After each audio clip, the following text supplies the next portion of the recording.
All right, thank you. Thanks, AGP. Welcome, everyone. We are now at our regular City Council meeting. It's Tuesday, February 9th, 2016. We're located at the Veterans Memorial Hall. Our meeting starting at approximately 6 o'clock, or a little there after the hour, located at 209 Surf Street. Welcome. All members of council are present. We do have a quorum, and we'll call the meeting to order. At this time, if you'll all join us in a moment of silence.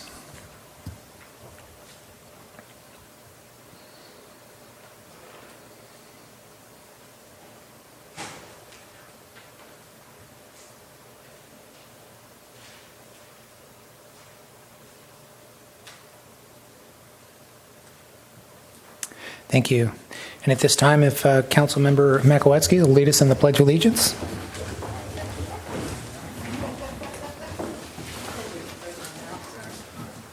I pledge allegiance to the flag of the United States of America and to the republic for which it stands, one nation, under God, indivisible, with liberty and justice for all.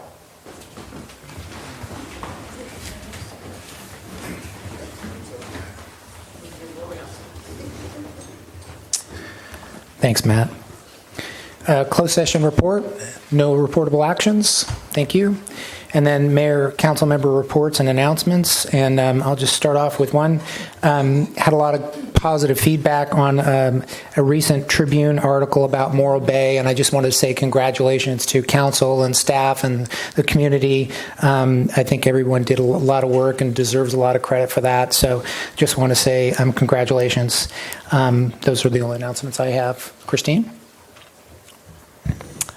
Good evening, everyone. I don't have too many announcements, but I think it might be wise if we do mention that, in case you haven't seen the notices, that the California Coastal Commission is going to be meeting in Morro Bay tomorrow, beginning at about 10 o'clock at the community center. And then the rest of the week, their meetings will be back at the Inn at Morro Bay. So this is something that the Coastal Commission travels around to all their different areas of the coast, and it's Central Coast's turn to host, so Morro Bay is pleased to be able to put our best foot forward, not only for Coastal Commission staff and commissioners, but also for the many people who attend these meetings.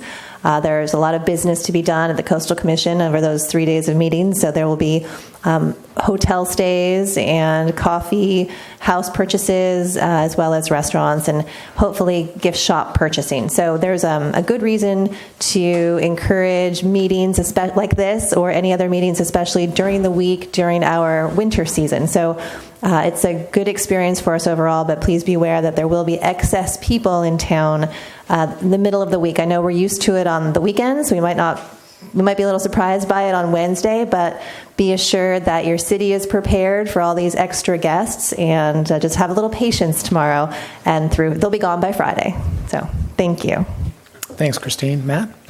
Yes, I have some items to report from the Harbor Advisory Board. First, as all of you in the audience and probably at home know, with the recent closure of the Dungeness and rock crab season, we have a lot of crabbers that are out of work and may be needing help. And so one concept from the Harbor Advisory Board was some sort of maybe rent forgiveness for their boat slips. Just putting that out there. Number two from the Harbor Board. This is, and Eric, if you could help me out a little bit with this, maybe you can explain a little bit further. The Harbor Board is really intensely interested in creating a boatyard on the Embarcadero. I don't know where else they'd put it, and they've gone through and they've talked about the market feasibility, and they'd really much like to take the next step. And so I don't know, Eric, could you shed any light in terms of that next step? Because I know that they've written letters to staff and to council about that. Yeah, thank you, Councilman. So, as you know, boatyards have been a hot topic with the Harbor Advisory Board for a number of years. I believe last year when we brought this to council for authorization for the funding for the mini master planning, the potential next steps were looking at a more robust financial feasibility study. And now that the mini master plan product has come back from our RM, indicates that yes, indeed, it looks like the three elements, the boatyard, maritime museum, and some additional parking can all fit into that zone. The Harbor Advisory Board just trying to move forward the agenda of getting that more robust financial feasibility study funded and moving forward to keep the process going. And that's coming to this, so we're going to bring that to the City Council our next meeting, in 2 meetings, first meeting in March, the mini master plan, and to get council guidance on what to do next, and staff recommendation will be to do the full feasibility study next. Great. They're really going to be happy to hear that. Next item I have also from the Harbor Advisory Board.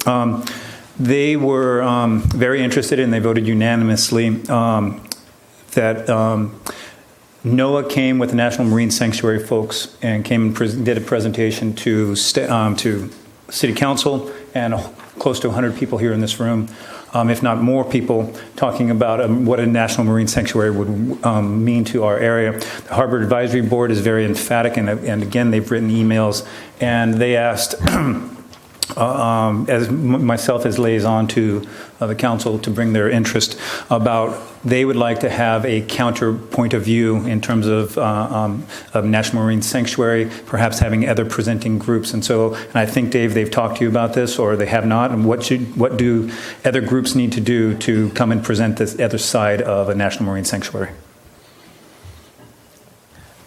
I've exchanged emails with one private citizen who has been interested in this and having, I guess, an alternate point of view provided. Had a good exchange. Noted that any group, anytime, is able to come to the city and rent a facility and have a meeting.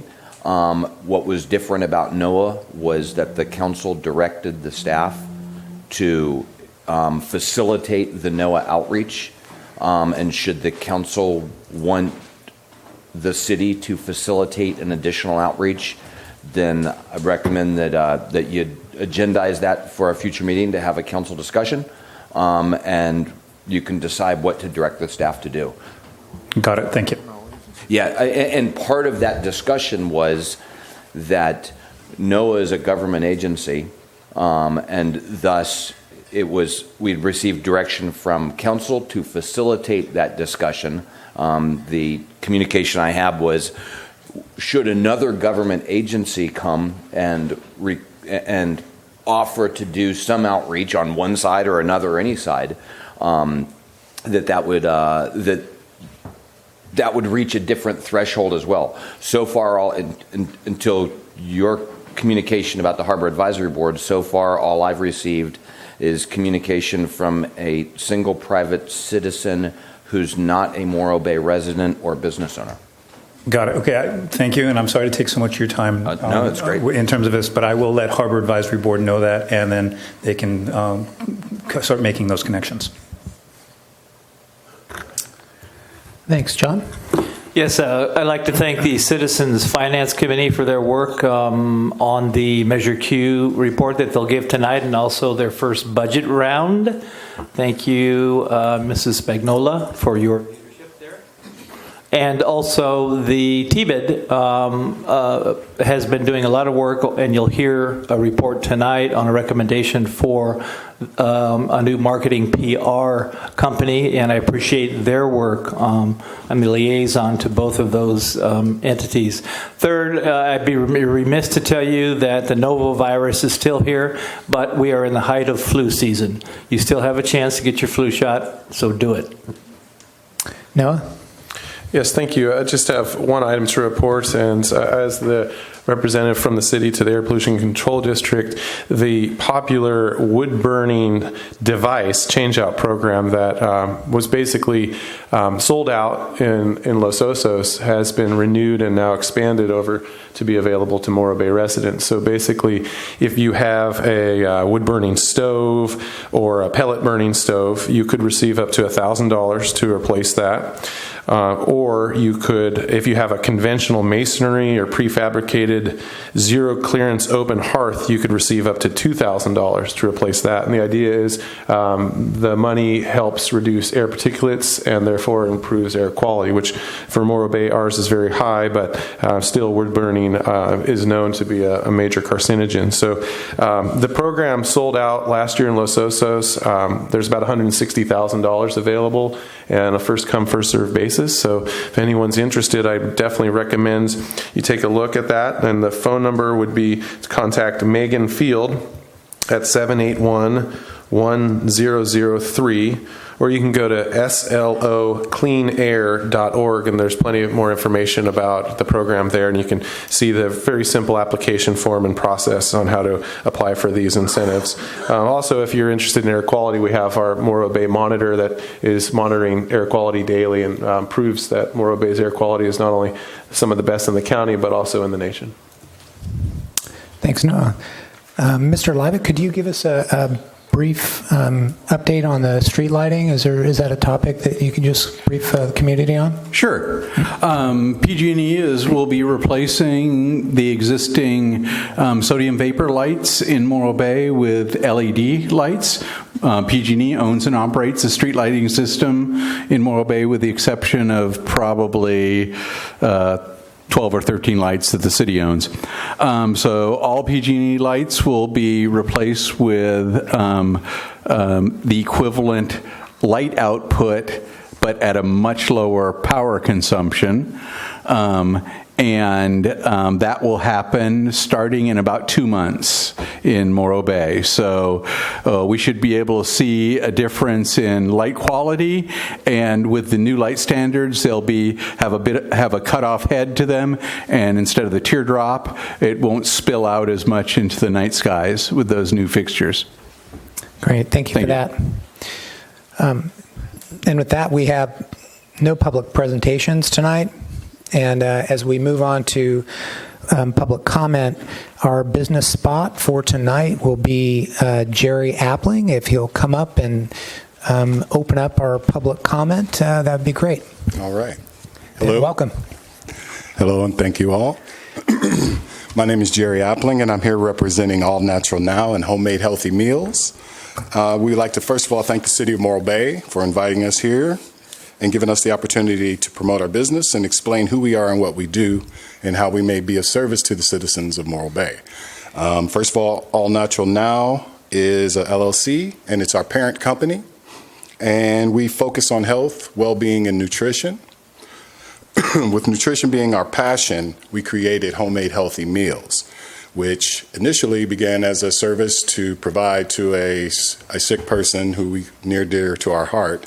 We prepared meals for, and we noticed that not only were the meals enjoyable, and the person's health began to get a little better. And they recommended us to turn this into a business. So with that in mind, we're proud and excited about Homemade Healthy Meals, because the way we see it, nutrition is the key to health, wellness, and well-being, and a higher quality of life. That being the reason we started this, with the combined 70 years experience of caretaking, as well as about 30 years in the food and beverage industry, myself 25 years of cooking, multiple different restaurants. I've worked in Morro Bay for many, many years. We are bringing our combined knowledge and love of cooking and caretaking to provide to the citizens of Morro Bay as well as the citizens of the county.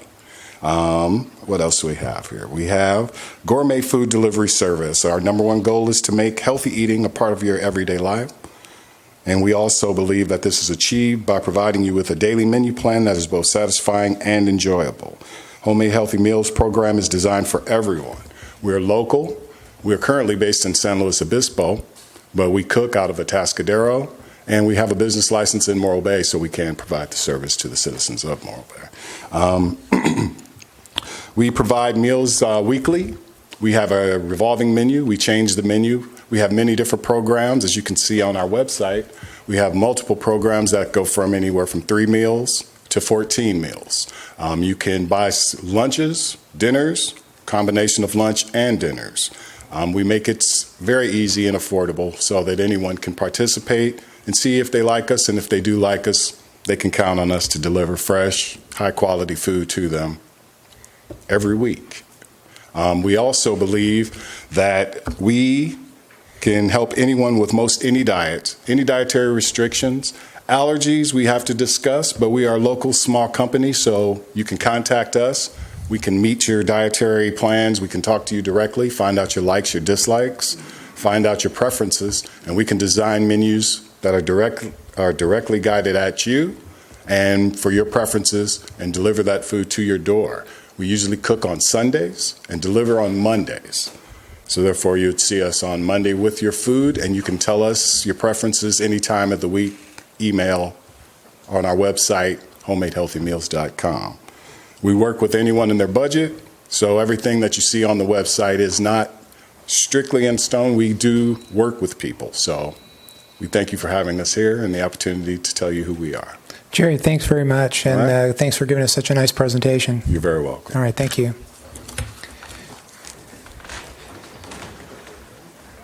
Yeah, very cool. All right, thanks for that. And with that, we'll open up public comment for items not on the agenda. And if there's any items later on in the agenda that folks can't stay for, please come on up and we can speak to those items then. Welcome. Good evening, Mr. Mayor, City Council. My name is Rigmore. Since I am a neighbor of the newly striped parking on Market between Beach and Surf, I think now more than ever that when the decisions of more parking comes up, both residents and merchants should be discussing on where and how. Neither merchants or residents on Market Street had any need for more parking. It was plenty parking the way it was. However, when we had events at the Vets Hall or on Embarcadero, more parking was needed. Since Market is extra wide, that of course was a possible area. I had in the past suggested angled parking, so when I saw perpendicular stripes, I thought, how dumb is that? Thinking of all the guys with the huge trucks and loads of testosterone piling down the now narrow street, and on top of it having to back out in oncoming traffic accidents are waiting to happen. Oh well, maybe the city knew best. Cars coming in from Beach Street would not have been able to park easily if it had been angled. Also, the drivers have actually slowed down. And at the last few events at the Vets Hall, all the extra parking got filled up. So maybe it will end up being a good idea. I myself do not like the looks of parking lots. Think they look ugly. I like cities with nice wide sidewalks, tree-lined, flowers, etc. I think the city should invest in unused lots, either buy or lease, with nice trees, flowers, or fences enclosing them. Then I would also like to, regarding this boat haul out, which I am so against, I would like to know what exactly it is. What are they going to do there? Are they going to be scraping their cars and lead flying, their boats? Or is it going to be inside? I've gone to Avila and see how these people spray, and then they spray with water afterwards. It goes out in the ocean. It's nearly as bad as it is in Norway. I would like to know exactly. No one has showed me, or I don't know if there's some papers I could get about. There are beautiful homes up on this bluff, $1 million homes. There's a Vets Hall here. I live up the street. I don't like to smell or hear or feel the lead paint or anything else. But, maybe I think it's worse than it really is. And also, I was very much for the sanctuary. And even there, I don't know enough. I think that people need to let us know what's good and what's bad. I have a vacation house in Norway on an island, which is a wildlife sanctuary, which, is fabulous. You have all the wildlife. You can't touch it, of course. You can't do anything, but you see the fox making babies in your front yard and the moose and stuff. But, there's lots of You know, you can't do this, you can't do that, you got to have your house white, you can't have any other color. I mean, you know, there's a lot of rules. And I don't know, I just think more people need to know exactly what's bad and what's good. And that goes with the haul out too. Thank you. Thank you, Rigmor.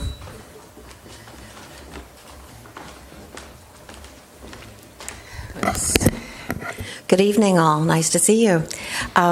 I'd like to suggest, after listening, that in addition Barbara, to can you state your name, Barbara please? Dorr, Thank you. Morro Bay, former mayor, former candidate in the past, not here, business spot, maybe you should have a political spotlight on your agenda.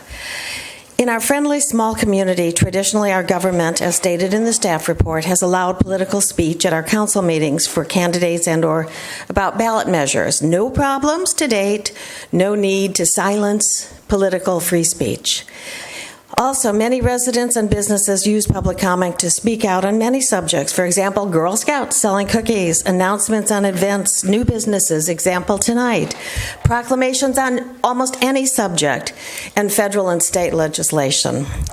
Your city attorney on page 4 warns that in the future, it, quote, would likely make it very difficult, if not impossible, for the city council to conduct city business, close quote. We don't have a problem today, so don't impose onerous silencing rules on Morro Bay residents. Instead, I suggest you ask your city attorney to actively oversee current city activities to ensure there are no Brown Act violations by the mayor, city councilor, or our commissioners. So no secret vote is ever held again in this city. I suggest the city investigate, or the city attorney investigate, including all correspondence coming to the city credit card expenditures, and all other city expenditures incurred in the weeks preceding a city council meeting, and be placed on the agenda for information purposes. Other cities do that. Give us more. Don't take away our right to be informed and to take away our freedom of speech. And we want to listen. We want to hear. Why can't a candidate introduce themselves? And again, don't silence the community. I can't imagine you doing this to the residents of Morro Bay. I really can't. Anyhow, and I hope you don't. And I read the article or the letter about the lighting. Live on a dead-end street by the golf course. We sure hope it stays as bright as it is, because it lights the whole street. And if they're getting dimmer right out front here, this is very dangerous, uneven walking, difficult to park. If you have a handicap sticker and you park in the back, usually the back door is locked. I haven't been here for a while, happily, guys. But lighting is very important to the safety. We have many senior citizens. I'm one. My mother's 94. People are getting degenerative diseases in their eyes. They need a safe environment. So if we save money, let's not do like Flint did. Let's not cause an environment to save money. Let's not create another environmental problem. But please don't restrict your input during public comment. You've done good things to add it and enhance its use. Don't restrict it. If you have a problem, deal with it. Let's not over-regulate. This is Morro Bay, folks. Thank you very much for your time. Thanks, Barbara.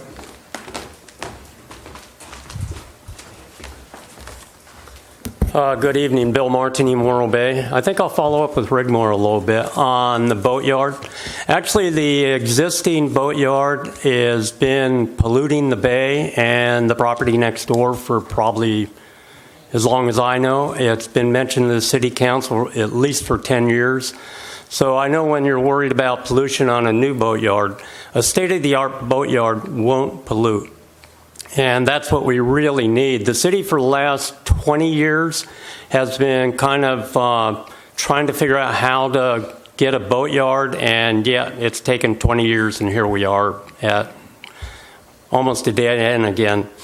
So you had a boatyard in Morro Bay once. It was on the Embarcadero. You turned it into a T-shirt shop. It's called the Boatyard Shopping Center. There was a boatyard designed for the northern end of town. It was designed on a piece of property by the city. Turned out the city didn't own the property. They had the wrong piece of property they designed it on. So it's been a fiasco in the past. If you use the triangle parking lot strictly, or the triangle piece of property for anything other than a boatyard and what it's prescribed for, your option on a boatyard is gone. There really is no other site. And the existing boatyard, from what I've heard, is going to be ceasing operation in about a year's time. This came from a person on the Harbor Advisory Board, so that's secondhand to me. So you absolutely need a boatyard, and you don't need additional parking at that end, and that should be number one priority is the boatyard. The second thing I want to bring up as an idea, and that is the breakers, or the property you just bought. I believe it's on Market Street, $1.7 million. I know there was a private buyer for it. It was had $1.7 million they were going to pay, so I guess that's the equivalent of what the city just purchased it for.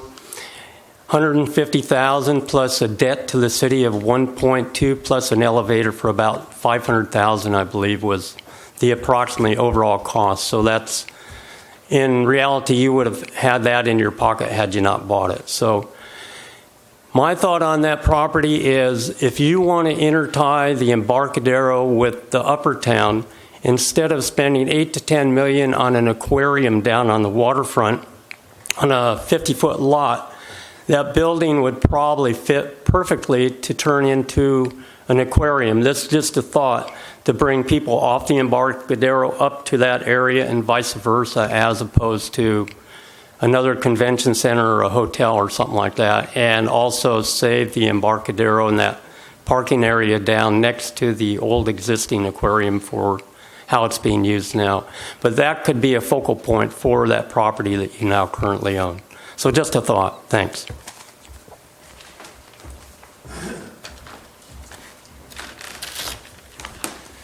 Mayor, Council, my name is Steve McIlvain. It appears that I've probably moved from number one to number two as far as the water reclamation facility, but I did want to take an opportunity not to interrupt your last deliberations, but I wanted to publicly comment the staff that I've been dealing with through this process. Dave Buckingham and Rob Liveck have been very professional. We never did get to the point, in answer to one of the council's earlier questions, of getting an MOU or an evaluation of the land. But the studies that have come out within the last month make the obvious position that the council's looking at of going to Rigetti versus my property. If you're going to pay an extra $2 million just to run the lines at additional distance, it becomes somewhat of a no-brainer. You're getting a lot more land as a result of that. Also, the infiltration study had recently been done. We found that you couldn't re-inject on my property, which we thought might have been a possibility originally. Now it's clear, rather than use the word narrows, the hydrology report is basically above the Miners Hardware store. The creeks come together at Silver City, so it's somewhere in the area of the Miners Hardware store upstream where you would actually be doing re-injection, and that's much closer with the Rigetti property. However, looking ahead, you're going to be, if you want to use the water for ag operations, we can still negotiate easements through my property, and you'll be a mile upstream of your plant toward those properties without going onto Highway 41, which would save you a small fortune. So there's things we can talk about along that line. Also, if you want to do creek injection, that's going to get you a mile further upstream. If there is an ability to get more water into the underground aquifer, which really needs some work in there. So I think that I'm comfortable with the decision. Also, I'm still there. If something happens to Rigetti, I haven't gone anywhere. I'm looking forward to working with the city. If there's a way we can shut my wastewater treatment plant facility and come into the city's new facility in Rigetti, we're looking forward to working with the city on that, or water hookups and things along that line. So it's been a pleasure. We're still going to be working on this project. I thank the City Council especially for all the work and labor that you've done. And again, thanks to the city staff for getting us to this point. Thank you. Thank you, Steve.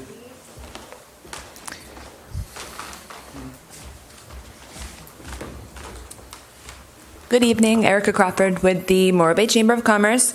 To kind of piggyback on what Councilmember Johnson was saying, we are expecting an influx of non-residents, visitors to the area. We do have a visitor center, so I just wanted to announce that That visitor center was relocated in October. To remind everybody, it is located at 695 Harbor Street. The phone number is 805-225-1633. I encourage all businesses who might be feeling a bit overwhelmed with the influx of visitors to use us as a resource. I have a few more of these made, and so anybody can come and pick them up. Also, the Chamber, myself, have been just kind of wandering around speaking to some of our businesses about parking. I did wander down to the Embarcadero, spoke with them about some commercial loading issues, especially heavy kegs, things like that. The idea of having commercial loading issues or areas up on hills and not a good idea. So I just encourage, as we're looking at parking, to keep in mind commercial loading zones, loading and unloading, and also on Main Street. We have a couple of food businesses and things like that there that are, I think, currently using the inside median for larger trucks. So just to kind of keep in mind, what are we going to do about that? So thank you very much. Thank you, Erica.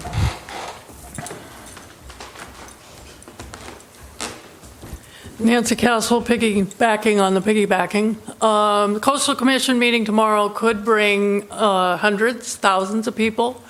There's a very big issue concerning staff members that is being heard in the public. It will be broadcast live on Channel 20. That means it's also simulcast on slowspan.org. It's also streamed on our CalSpan website. So locally, there's all of these different opportunities to see the proceedings without actually clogging up Morro Bay's downtown even more by coming downtown.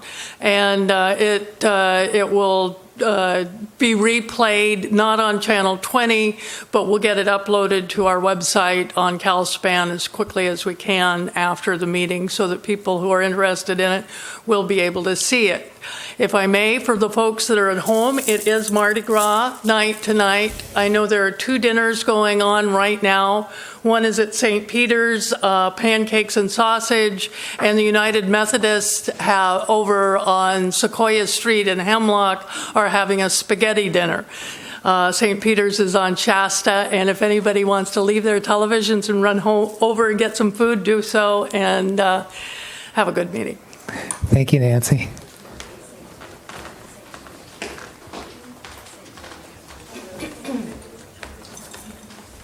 My name's Betty Winholtz, and I would like to speak to the C item on the public comment since I won't be able to stay to hear it at its appropriate time. First, I think I said my name was Betty Winholtz. First, I want to appreciate the neutrality with which the city attorney gave his report. I appreciate the fact that he told us where he was coming from and why he has written it the way he has, as well as inform us of the 4 different kinds of public comments that exist. Yet, while he believes, and his experience tells him that he thinks that we need to go to this more limited, what he calls public flora, which is limited comment at these kinds of meetings, my feeling is, historically, Morro Bay has never been limited, and either by city council or because the public has asked for it, and therefore, by default, we already have public flora here, not the limited kind.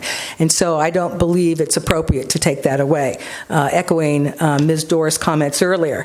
And I would also echo her in saying I don't see that this is going to become a problem. It hasn't been a problem for 50 years, so why would there be a problem now?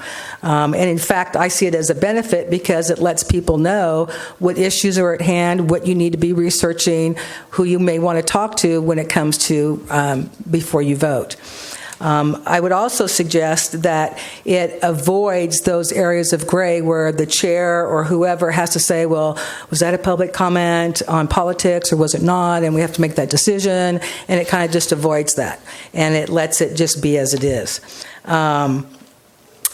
I have read the League of California Cities comment on this. They've got a booklet. I've talked to the First Amendment Project in Oakland, and I suggest that you take the recommendation at the end of the city attorney's document. He offers you 2, and I suggest you do the one where you memorialize and codify the fact that this is how we do business here. Thanks. Thank you, Betty.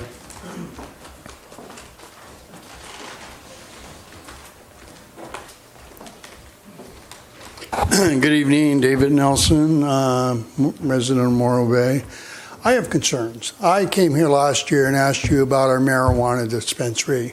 We, the people of Morro Bay, voted for it. Now, I understand that police want to have a moratorium in our county, and they're holding well to it.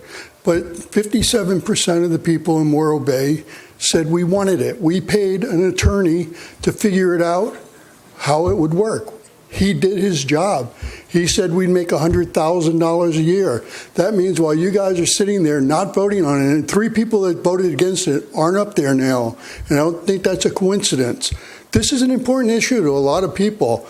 I don't particularly going to use a dispensary, but I voted for it. And I want you people to tell me what reason or what gives you the right not to listen to the people. You know, they passed numerous referendums in this town that everybody chases and they hold sacred. You know, that you passed a power plant one, and I fought against that for years, even though it was all wrong. It was based on really bad information, and it fell. But it was thrown into people's face that knew the truth because it was a referendum by the people. So we had to put up with that. And I did put up with it for over 10 years till it went down in defeat because it was so flawed. Now, this is a referendum that's so simple, it's a no-brainer. All over California, there's dispensaries dispensing medicine to people. You dispense medicine to people, Mr. Heading, you're my druggist, and I appreciate that you're there. But this is an issue that goes beyond your reefer madness morality. This is something that people in this community needs. Not only this community, but the whole county. You got people running, look at New Times. They've gone from 1 page of green dispensaries to 2.5 pages in a year and a half. Now, this is going to happen. Let's make it happen. Listen to the people in Morro Bay. We asked for this. You tell me why we can't have it. You don't even bring it to a vote to stand up and say, I'm against this on morality reasons like some other people did up there. You don't have the right to do that. This was voted. It's a legal substance. And other than, pressures coming from, people that have vested interest in continuing this prohibition, it's just wrong. And I'm appalled as a citizen. Why do we have elections if you're not going to listen to us? Thank you.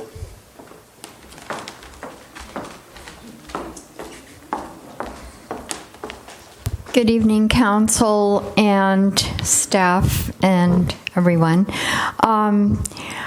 I'd like to speak on Linda Merrill, and I'd like to speak on C3 because I don't think I'm going to make it till midnight or whenever you guys are going to be here. This is so unenforceable, Mr. Pannoni. If somebody gets up to speak in this town about what they want to speak about, they'll figure a way to say it, that you're not going to. If I'm here saying, I'm considering, then somebody has to jump in and say, oh, don't say that you're running for something, some office. So, it's totally unenforceable.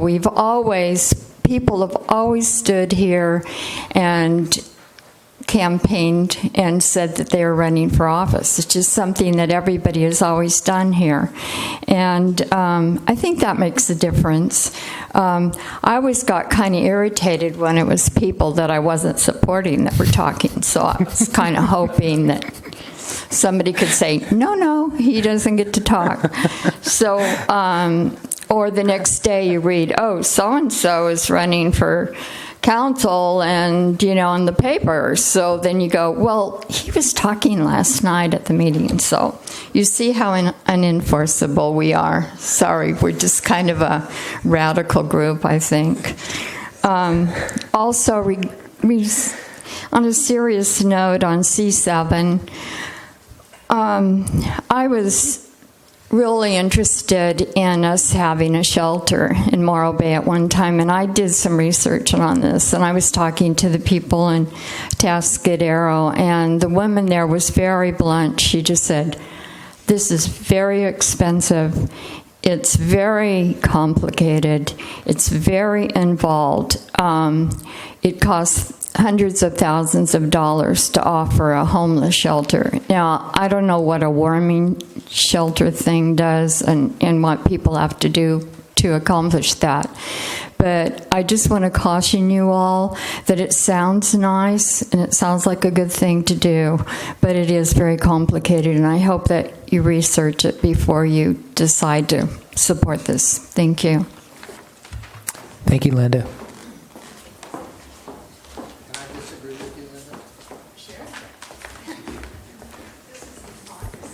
Good.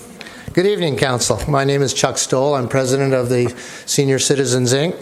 There are 4 items that I'd like to talk about, one of which is on the agenda. The first one is I'd like to announce that our senior transportation program is going to be rolling off on February 16th. So our first rider is already signed up and ready to go. And we have the vehicle, and thanks to the City of Morro Bay, we're very appreciative, and so will the community, because you provided the seed money for this. Of course, this is an item generated through the quality of senior living, and that's what we're about. That's our mission statement. Very briefly, at your next council meeting, there's an agenda item dealing with pickleball. I'd just like to remind you that we are very much in support of that, and that facility at Del Mar Park could be utilized in such a way that it would be unbelievable the number of people that would benefit from that particular facility if it were permanent courts. Another item is home sharing. We had a very terrific workshop and luncheon last week, I think. And we received a lot of information about this. We, on the senior citizen side, would like very much to be involved in that. We don't feel like we're in a position to sponsor it per se, but there are lots of organizations, I think, that would benefit from this, certainly seniors and the Senior Center and our organization. So I'm really anxious to be part of that, and we are part of that. The last thing I'd like to address is there's a number of us who are sincerely hopeful that the city will not ignore this issue of the warming station and the need for some proposal, some plan to implement this within our city. As you're well aware, there are a number of people who have to be in the cold and they have to be in the rain, and if we could start and promote a pilot program, I think that would be very beneficial, at least for some people, even if it's only one night. So your item C7 this evening, we're hoping that you support that. There's a lot of discussion. I've had an opportunity to talk to the Atascadero, coincidentally, the Atascadero coordinator of that today, Sherry Mickelson, and she was very positive. They accommodate 12 individuals on a regular basis, especially when the weather is, below 50 degrees. So anyway, we just want you to take a look at these programs that are successful. Thank you, Chuck. Thank you very much. Appreciate Thanks very much.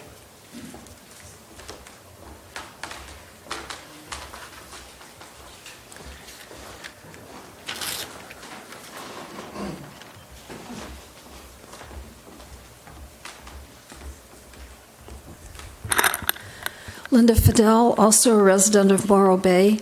I want to second Chuck's motion that you guys provide us with the opportunity to look into what it would take to actually implement a warming station here as a pilot project. We're doing it now. We're looking into the costs and so on, and we hope to bring that information back to you in a couple of weeks. So please support item C7. Thank you. Thank you. Anybody else for public comment? Seeing none, we'll close public comment and bring it back to council.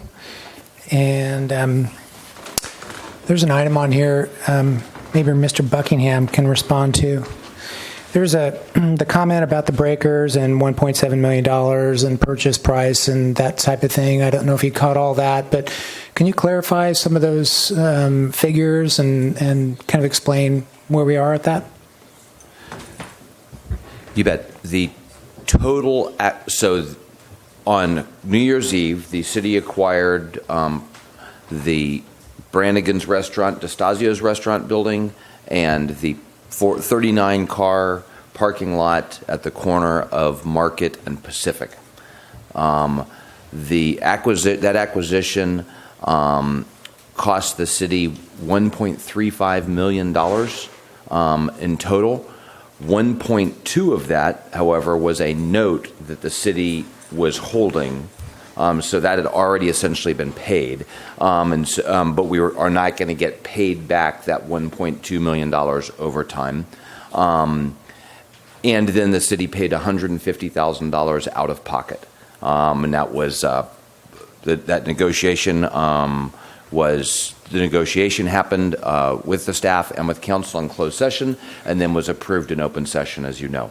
So the total cost. Actual cost to the city is $1.35 million. The property was recently appraised at $1.7 million. There was a requirement for the future property owner to construct an elevator, a lift station from Embarcadero level up to Blufftop level, and so that will still need to be done in the future, and that represents a future cost to somebody. And then at your last council meeting, staff sort of presented to you the fact that we have all now acquired that property, and you directed us to start a public process to inform what might be done with that public property.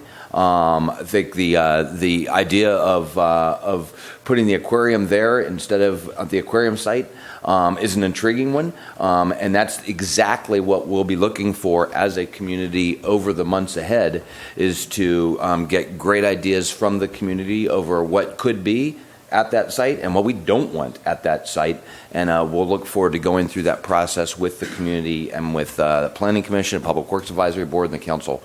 But the numbers are a $1.2 million note that we will not be paid back on. Of note, the payments on that note were about $100,000 a year, and we're currently getting about $100,000 a year of rent for that building. So just sitting as it is, that's a zero-sum game for the city. So $1.2 million that we won't recover, but we now own the property, and then it was $150,000 out of pocket. Thanks. And to be clear, there's no debt on that then, is what we're saying. No, city owns it free and clear. Okay, got it. Thank you. Were there any other points, Noah? Yes, I did want to respond to Mr. Nelson's comments about marijuana. I think if he were to look at our goals for this upcoming year, we've been very clear. Goal 4B, as it's going to be presented here shortly, is specific to addressing the marijuana ordinances and having what is considered to be a robust public discussion about not only the recreational use but also potential for dispensaries and creating a more comprehensive program. As you know, former city council that I sat on attempted to do that and was not successful. I did support a limited dispensary program at that time, but there weren't the votes to achieve that. And I think it's a statement for the complexity of how to not only structure the location and placement of dispensaries, but then also the tax and regulation component. So it's something that we have on the goals for this upcoming year. I think it's about time. And I am proud to say that we are one of only 2 cities in the whole county that are respecting the Compassionate Use Act and allowing qualified caregivers and patients access and not banning that as many other cities in the county did, basically in response to try to beat the state deadline so that we could retain some local control and be able to come up with a good ordinance in the future, which I'm looking forward to, and I hope you'll participate in that. Thanks, Noah. John, anything else from comments? Any other comments from staff? Okay, good. All right.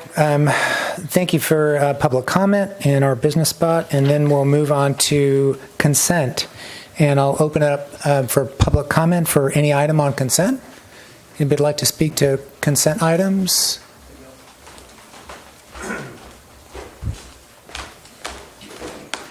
Hi, Dave Nelson. I'd like to talk about C3. And so we had public comment for items not on the agenda. This is consent. So this is all the items on consent.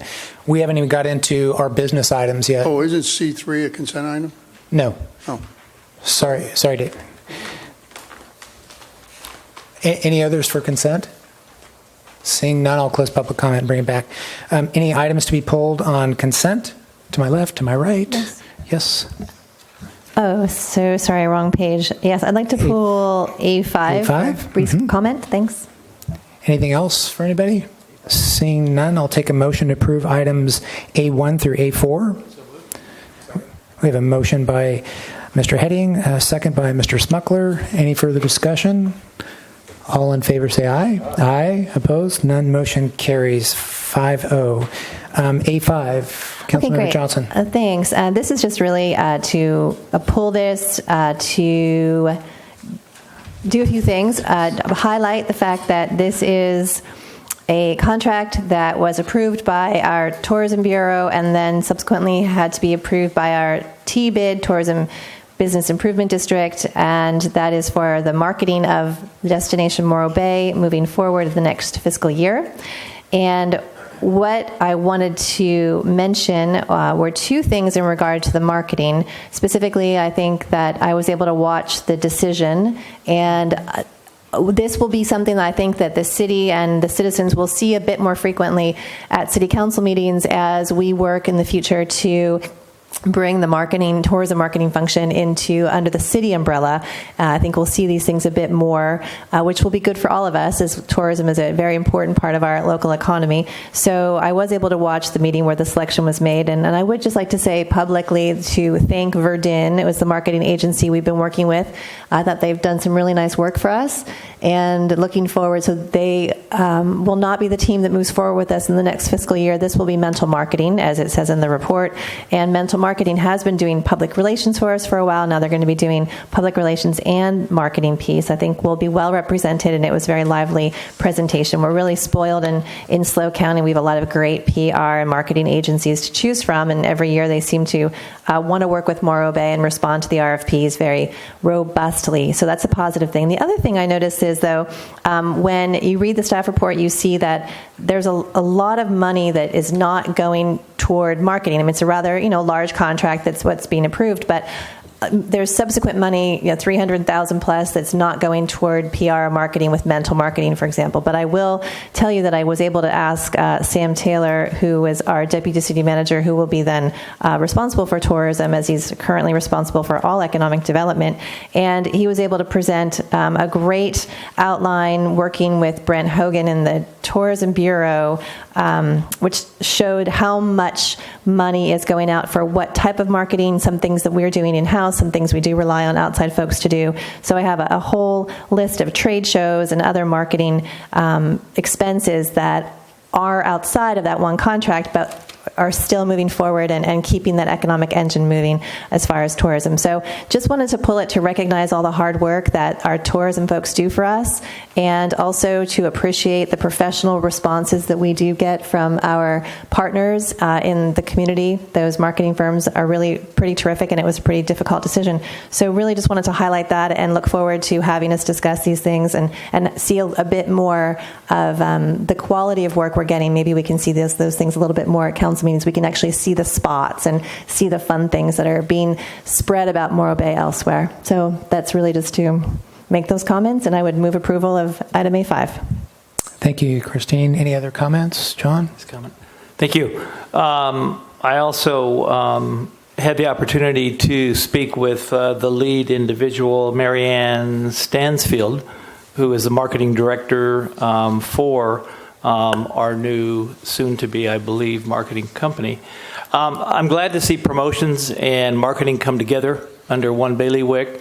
Two, at a conference last week that the TMD put on, there was great emphasis on the need by entities, communities, marketing and promotion agencies to use social media and digital marketing, because that was the trend of the future. And this company, in my discussions with Ms. Stansfield, was very impressive. I too viewed the presentation and am very impressed with what they're bringing to the table and what they're going to do for Morro Bay. So I would like to thank, as I did again, the TBID for a very robust process in evaluating and making a recommendation. Thank you. Great. Anything? No? Okay. Great job on that, and appreciate pulling that and making those remarks. Entertain a motion. Sure. So I move item A5. Second. We have a motion by Councilmember Johnson, second by Councilmember Heading. Any further discussion? Seeing none, all in favor say aye. Aye. Opposed? None. Motion carries 5-0. That concludes our consent, and we'll move on to.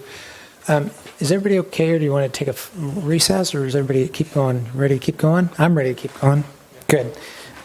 So we'll move on to item C1. Item C1 is resolution number 1516, authorizing the 2015-16 mid-year budget amendments, and we'll turn that over to staff for a presentation.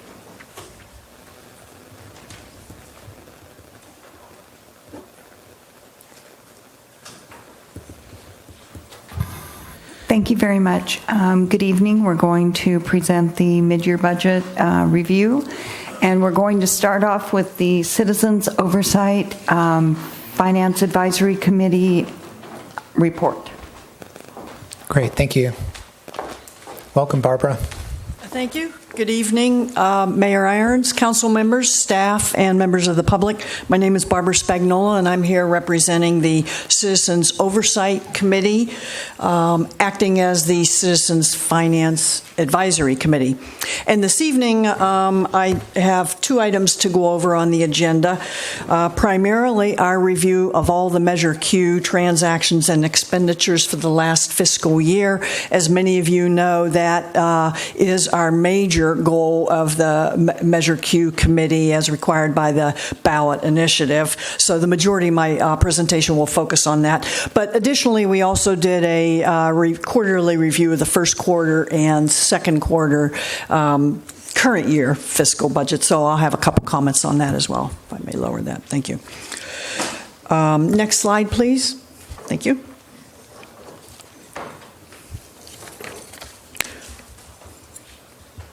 Am I in the way?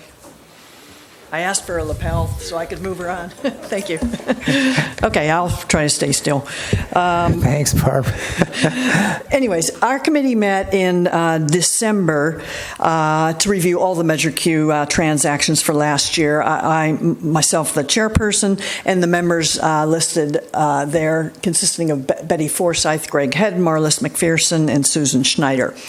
And in summary, the tax revenue for the last fiscal year for Measure Q was a little bit higher than the previous year, $946,000. We had additional revenue that resulted in a total amount of $1.5 million approximately. That included a large carryover from the previous fiscal year of $360,000 plus, and a loan from the Emergency General Reserve Fund of $200,000. So the total expenditures were actually $1.4 million, because that loan, to be clear, was a timing issue. $100,000 of that was already paid back from last year's fiscal, and the other $100,000 is in the carryover. So it's really more just a timing issue, to be clear on that, because you can see we have an ending balance this year of $97,000. But overall, our expenditures did exceed the fiscal year tax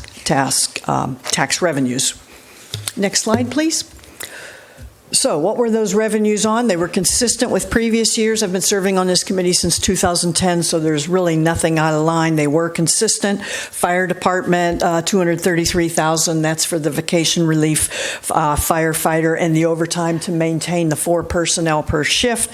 And the debt service, that's approximately about $100,000 a year. And the good news on that is the second department of a certificate of participation has been paid down as we had requested in previous years. So only one debt left on that. Good news. Police department, $100,000, 1 vehicle replacement, some canine food and medicine for the police training dog, and the school resource officer is still funded at approximately 50%. Storm drains, creek maintenance, minor expenditures, and the waste allocation attainment plan, that is not related to the WRF, that is related to consistent with storm drain and creek expenditures. And as you can see, the majority of over 70% was on the pavement management plan, routine street maintenance, but continued progress. And what I can tell you is in past years, 4 or 5 years ago, our Measure Q committee was recommending you spend more on the streets because we were spending so little, there wasn't enough to do anything significant. And some years there were no expenditures, they were bundled together to the following year. But the good news is the expenditures, for instance, from 2011 were only $240,000, 2012 fiscal year went up to over $1.4 million, then $800,000 and $900,000 the last 2 years prior to this fiscal year. So we are trending in a very positive direction and getting that work done. So. And I'll give you an opportunity. If you want to interrupt me, go ahead. Otherwise, I'm just going to blaze through this in respect for your time. Thanks. You're welcome. Next slide, please. Fire department. These are some of our recommendations. We support the request to establish the Morrow Command Frequency. That's a radio over internet protocol as a VoIP, so that's just a improvement. These are in this year's budget costs, so that's good. See, we're doing that. We've requested some summary report information of the benefits of funding the school resource officer, and we expect to receive that probably in a future meeting. Just to touch base with the high school and ensure that the citizens know what we're doing and that we are expecting, and this is just not a rolling expenditure. And food and medical expenses only for the canine. Next slide, thanks. On the street maintenance, we have a few more comments to make because, as you can see, that's where the majority of the Measure Q money is going. Continue progress on the pavement management plan. That has been consistent with every other year's recommendation. And then also some things we talked about, and I'll explain a little more here. Perhaps investigate a parcel or sales tax at some point in the future to raise additional money in combination with some other actions to accelerate the street repairs. The other recommendation we have is we looked at the fuel tax revenue in the general fund and the additional expenditures from the general fund, and we perhaps would like to see some more funds from the general fund, not just Measure Q, being allocated or consideration for allocation for street repair, especially when there's a surplus or bonus or increased revenue. Perhaps another recommendation from one of the committee members was we should be developing some contingency plan for additional funding. And then by the last sub-bullet, create a comprehensive PMP with a strategic focus, if I may explain on that. We were asked to consider funding a state loan for an accelerated street repairs to the tune of $6 million. And we declined on that initially or intermittently because due to the ongoing anticipated city debt with water reclamation facility and some other things, and the lack of a more comprehensive, we've asked for more detail so that we could perform a more robust financial analysis like a net present value or something. And even though we may have additionally asked for specific streets, what we're really asking for is a project plan for the condition of what whatever streets are going to be done as opposed to an open-ended, because that affects the initial cost for those streets, and it also affects your delayed maintenance costs on those. So to do a more sophisticated financial analysis, typically in this we would see a net present value, and that requires just a little more detail than we were given. And plus, we would like to continue this conversation, but we do need a little more information. So that's why we requested some more information. And what I can say on the continue the progress, our final concluding comments on Measure Q are just continue the progress on those things that were in the 2006-7 ballot initiative for Measure Q, fire, streets, public safety primarily, and keep us informed of any changes in those with, we have been reviewing future expenditures there, or planned expenditures. And finally, from the citizens' perspective on streets repair, we feel we need a project schedule so that we can do a more proper financial analysis, which will facilitate better decision-making and minimize the long-term risk. Most of us have talked to a limited number of citizens, and all of them were in favor of not proceeding immediately on a loan when you can't, their first question, of course, is, well, is my street in this 25%? But to take out a loan that will possibly only accelerate 25% of the streets and not in combination with any other activities was generally considered not favorable at this time. Okay, so finally, on the first and second quarter budget review, we also met in November on the first quarter and January on the second quarter.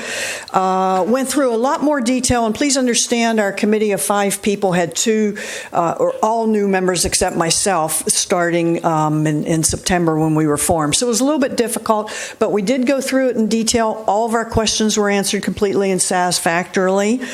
So we accept those budget reports as will be presented to you in more detail right after me, probably. And for future budget reporting, we did have some recommendations. A couple things. We would like to see some simplified reporting to the citizens, and we want to work with you on that. And that means easy to understand tables and or graphs, infographics. And then also maybe some different budget reporting from the city staff for the staff and for our committee. So in other words, there's 2 components when I say we want to continue to work on the budgeting. Number 1 is some very high-level infographics, nice things that can be done for the citizens, put on the website. In fact, Susan did that, I believe, 2 years ago. In 2013, I've looked at that. I haven't done anything with my committee yet, but I think with the new committee coming on board, we can maybe embellish that a little and resurrect that activity. I think that should definitely be done. So we'll look at that. But then the second part of that is we are having difficulty with the budget performance reports and the detail. We would like to take that up at a higher level and use some generally accepted accounting standards to include encumbrances. It's too difficult for us to know where we are with 50%, 75% when you have a lot of one-time annual payments. And since you're on a cash basis versus accrual, that's important to us. So those are my comments. And finally, on the last slide, upcoming activities, what's the path ahead? We are going to welcome and transition 2 new members to our committee, one of whom is here tonight, Mr. Batant, in the audience. Thank you. And we would like to continue to work with you on the budgeting template. We are going to also, I think the next thing is to review the fiscal year audit. I believe that's coming due very soon, or will be done pretty soon. Also, the 10-year forecast, we'll take a look at that.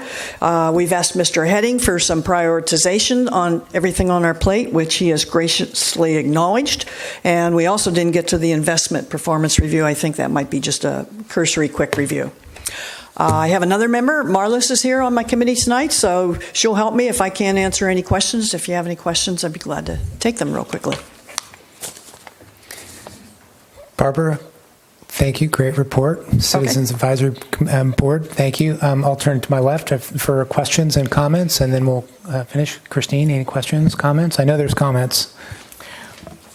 Oh boy. Yes, but I'll have a question first. Okay. It's just it won't be very difficult.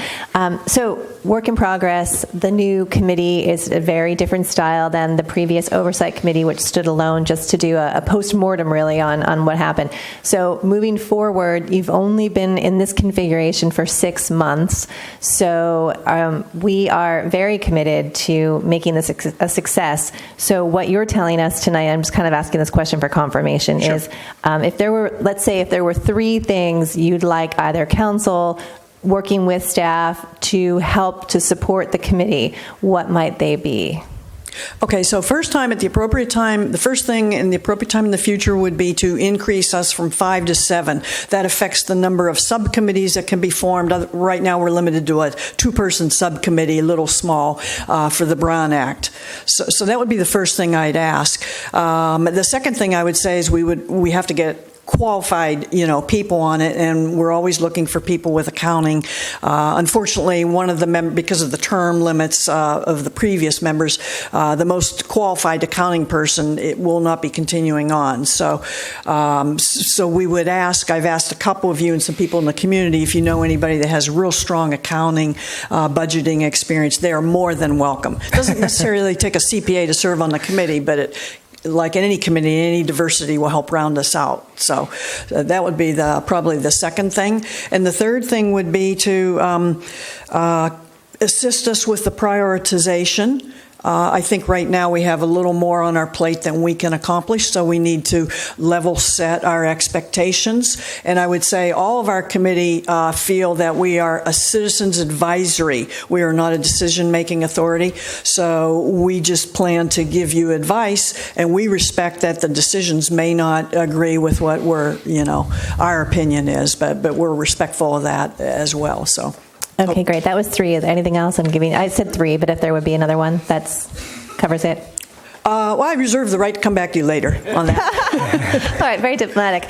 And then lastly, on the idea of streets financing, that concept, to be honest with you, when we gave it to the Citizens Finance Committee, I don't really think we knew exactly which way you should go with it. I think we basically said research streets financing. I'm not sure how much, let's say, pre-work the staff was even able to do, because it was a concept we wanted to investigate more. So what I'm hearing you say is what you've seen so far, you're like, maybe not, but you haven't closed the door to it. Or would you like us to, what kind of things would you like staff and council to sort of direct that would help? Is that conversation dead? And if it's not dead, then what kinds of things? The conversation is not dead, okay. Excuse me, and we are certainly open to it. I think right now with 2 new members coming on board, and we have the audit and the 10-year forecast, probably need to, maybe get our feet a little wet with that, and then come back with, just as I've said tonight, continue on the Measure Q, and this really relates, I think, to your priorities. If the streets are the citizens' number 1 priority, then we need to see some funding from general fund. We need to see if there's ever any surplus, just like with the capital plan. The first step is getting some money in that fund. So let's look at some of that, and then realistically, we'll come back and say, hey, maybe this is how we can make it work. Just because we said no to taking a 20-year loan for $6 million to fix 25% of the streets is probably not the right thing to do right now, doesn't mean 6 months from now that will be the right thing to do. Great. Thank you. And I'll just make the comment, thanks everybody for your service. Looking forward to the new members. Thank you. Matt? Well, Barbara, thanks a lot. That was a great presentation, and thanks for all the work you do. I have a couple questions because it seems you've got it pretty well in hand. Knowing that one of your points was to make your committee larger, do you see foresee a conflict with the amount of work and then the frequency of your meetings? No, I think it just allows. All the other committees, I believe, are 7 or 9 members, if I'm not mistaken. Maybe at least the ones I'm aware with, most of them, except Rex or whatever. So, no, I don't see a conflict with that. I just see now you could easily have 2 or 3 subcommittees. Sure. And then with the amount of work and looking what's on your plate, would it be better or more feasible to have more meetings, or would that be just overworking it too much also? We'll talk. We could have more meetings. Right now, I think March is a black month. No meetings, and then the summer. So, and if we need to do it, just like with WRFCAC, twice a month, that would be. I don't want to commit to twice a month for everybody initially, but we're open to it. I think. Okay. When we need to, Sure. depending on the workload. That's all my questions. And again, thank you very much. Okay, you're welcome. Okay. I'll conclude, but John, go ahead, and then Noah. Yeah, thanks. I want to thank Barbara as the lead and chair and everyone who's on the committee for doing a tremendous job. And thank you, Susan, for your support and giving a lot of information to the staff. Barbara and I have talked in detail about the questions that you both so far have asked. And I think what falls out really is, number one, a prioritization of what kinds of issues we would like you to look at. And then also what resources might be available to you that could assist you in making decisions and coming to conclusions. And so I've coveted to her that I will work with council and staff to help do that and to bring that forward as appropriate. They do have a scope of work that we did approve at their inception, and that may have changed just a little bit or maybe morphing just a bit. And so with that, we will look to revise that, bring that back for your approval, and hopefully move forward from there. But thank you so much for the work that you've done. You're quite welcome, and it's my committee too. It's not. Yeah. Noah? Yes, thank you. I did just want to hear, or probably publicly, I know that it went actually really well, and I was pleased to hear that one member from the committee sat in on the staff budget process. For first time I've heard of that happening. I think that's phenomenal. I just wouldn't mind hearing how that went from both staff and your committee's perspective. I know we're pioneering something here, so we're cautious about knowing that we could establish something that might not work, and we're willing to do that and then decide, you know what, there might be a better way. So just briefly, if you'd like to give a little update about that event. Are you asking me or Mr. Buckingham? I'd like to hear from both perspectives. Oh, okay. Sure, I'll go first. It was great. Again, it's you can only have. Well, I'm not done. No, actually, it was great, and it was very informative, especially for newer members on the committee. And of course, you can only have 2 people there, but all the feedback was positive. But I would say, from a management perspective, I think that does present some challenges because maybe his people aren't comfortable with that. I know when I'm in a management role, I don't know if I'd be with our customers participating on reviews. So I think it should be somewhat limited. It's more of a, hey, maybe for this one, it's maybe higher level or something. That would be my thought. But it was great from our perspective. I agree completely with both those points. That it's a good transparency tool. Mm-hmm. It's a good help to me to have somebody else asking sharp questions, but also you can take this too far and start to slow things down or maybe limit discussion at some point. So, but those are great points. I want to sustain it, and I'll work closely with Barbara and Susan on how best to do that. Great, thank you. Did you have something else to say about that? Oh, no, I want to know if I was done. Oh, couple quick ones. We're not done with you yet. Fire away. You had some specific requests in your presentation about information related to streets, and I assume that those specific details would be also part of the Street Summit conversation that we're going to be having here coming up, and that you'll be tied into that. I just want to confirm that. Absolutely, from my perspective. And mine. Great, okay.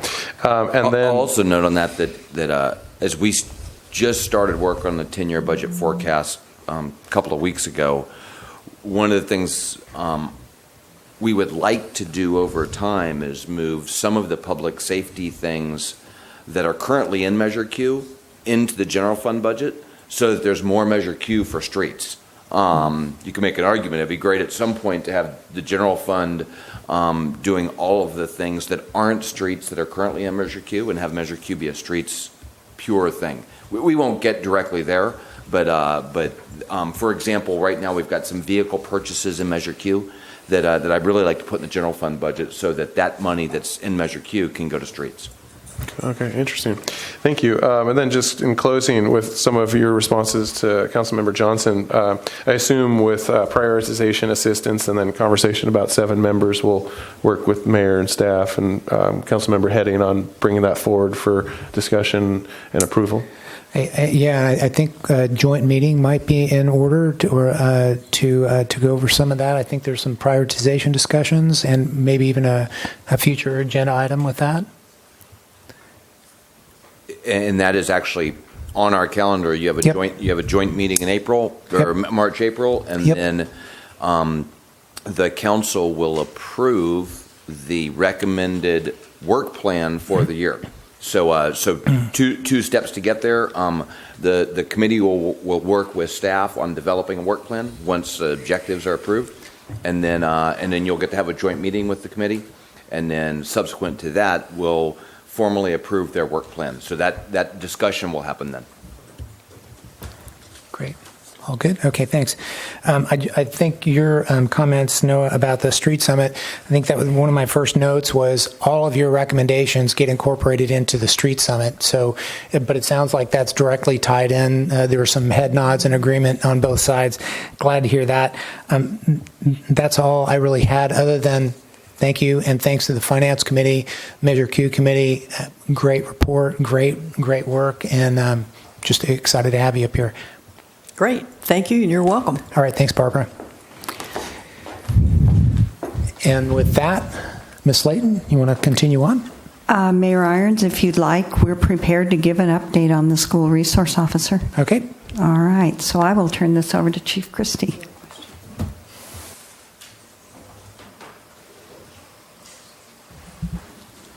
Good evening, Council, and thank you for giving me the opportunity to talk about the School Resource Officer Program. The City of Morro Bay has had the School Resource Officer Program in effect for the last 5 years. It's been here the whole time. I've been serving as the police chief for the past 3 years. It's my opinion that the School Resource Program it's really captured the spirit of community policing, in that the school resource officer is assigned a true beat. Her responsibilities are at the school, the high school, and she also works with Del Mar hand to hand. She knows the students, she knows the principals, she knows the teachers, she understands the culture of the organization she's working with, both the police and the school. It's a benefit for us that we have a 50-50 split with the school district to have a full-service police officer serving in that role in the City of Morro Bay.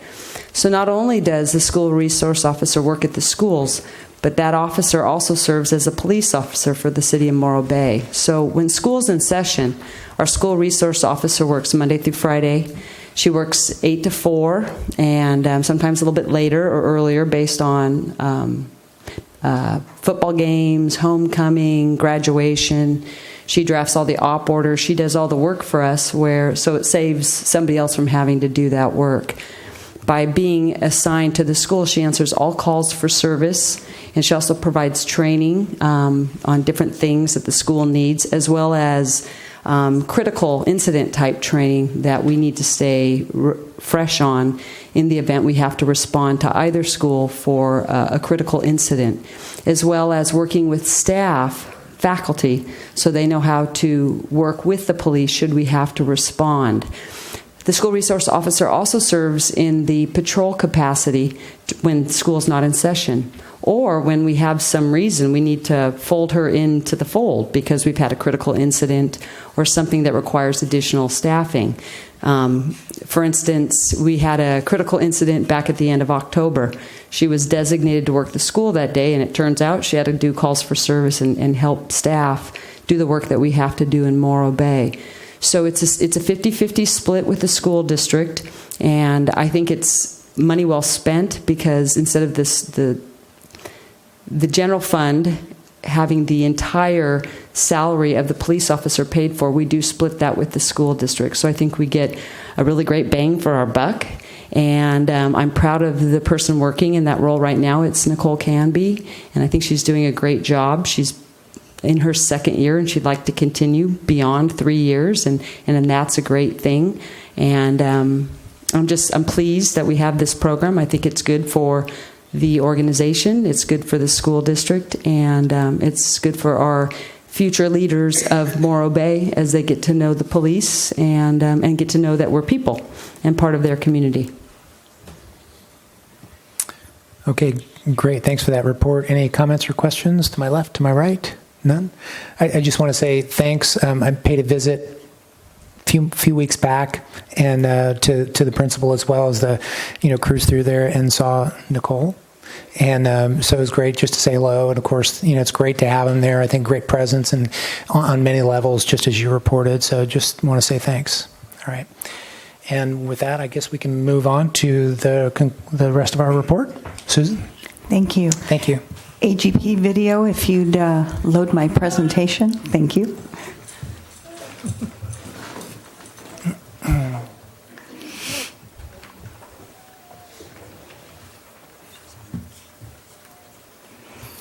All right, good evening. We're going to be now looking at the 2015-16 mid-year budget review. So the purpose of the mid-year review is identifying anomalies, budgets that at December 31st are in excess of 50%, validating those anomalies that do not need a budget adjustment. So in many cases, they are contractor memberships that were paid in full in July, which skew the percentages, but as the year moves on, they will normalize in the percentages and ultimately come out, we hope, to 100%. Also identifying expenditures that are needing adjustment and why. To give a good reason for something that you need, if it was an unexpected expenditure or something that, something that you didn't anticipate and you had, an emergency that came up and you had to do something. Adjusting revenues for over or under the adopted estimates, and then also just for making corrections. So the overall general fund, the general fund revenues are at 55%. I wanted to make you aware that TOT is only reporting 5 months. And also we have received our first installments of property taxes. Our general fund expenditures are at 58%. Contract expenditures such as financial audits and maintenance contracts are often paid in full in July or early in the first 6 months. The general fund revenue adjustments and corrections. So transient occupancy tax right now at 5 months is at 56% of budget. We are currently exceeding, and that's as of December 31st, our forecast by $243,000. State mandated cost reimbursements. We're asking for an adjustment of $61,000. The governor approved the payments of these past claims. So these are claims that we submit every year for items that the state mandates that we do and allows us to claim reimbursement. Those reimbursements have dwindled over the years, so there are much fewer of them that are available. Mostly they're in the police department. But we continued filing our claims for reimbursement, and even when the program wasn't funded, the claims were still out there waiting. Well, we got our money this year. So that was a really nice, unexpected bonus. We also got the final OES reimbursement for Fire Station Apparatus Bay, and I want to give a big shout out to Rob Livick on that one because he picked up the ball and he scored the touchdown on this one and got us some money. So we got $100,000 out of that. Thanks, Rob. Yeah. It was great. He picked that up from prior employees that were gone and had been instrumental in the project and worked it through and got it done. We also were notified that our property tax administrative fee was being decreased by $21,000. And that's going to happen this year and next year. We had originally had an estimate of $81,000. They're dropping it down in the 60s. That number is going to continue into next year as well. So we've got 2 years of this lower fee. I don't know what's going to happen in year 3, but we'll see. We need an increase in our city rental property rental income, and the net of that increase is $5,000, partly because we set up a new department for the city rental property, so it's in its own little department. And some of that money had been in accounting and treasury where I was hoarding it, but I've moved it where it needs to be so it covers our rental property. We had an increase to the police department grant for the Board of State and Community Corrections grant. This grant is for frontline law enforcement, and it'll be used for the body-worn cameras.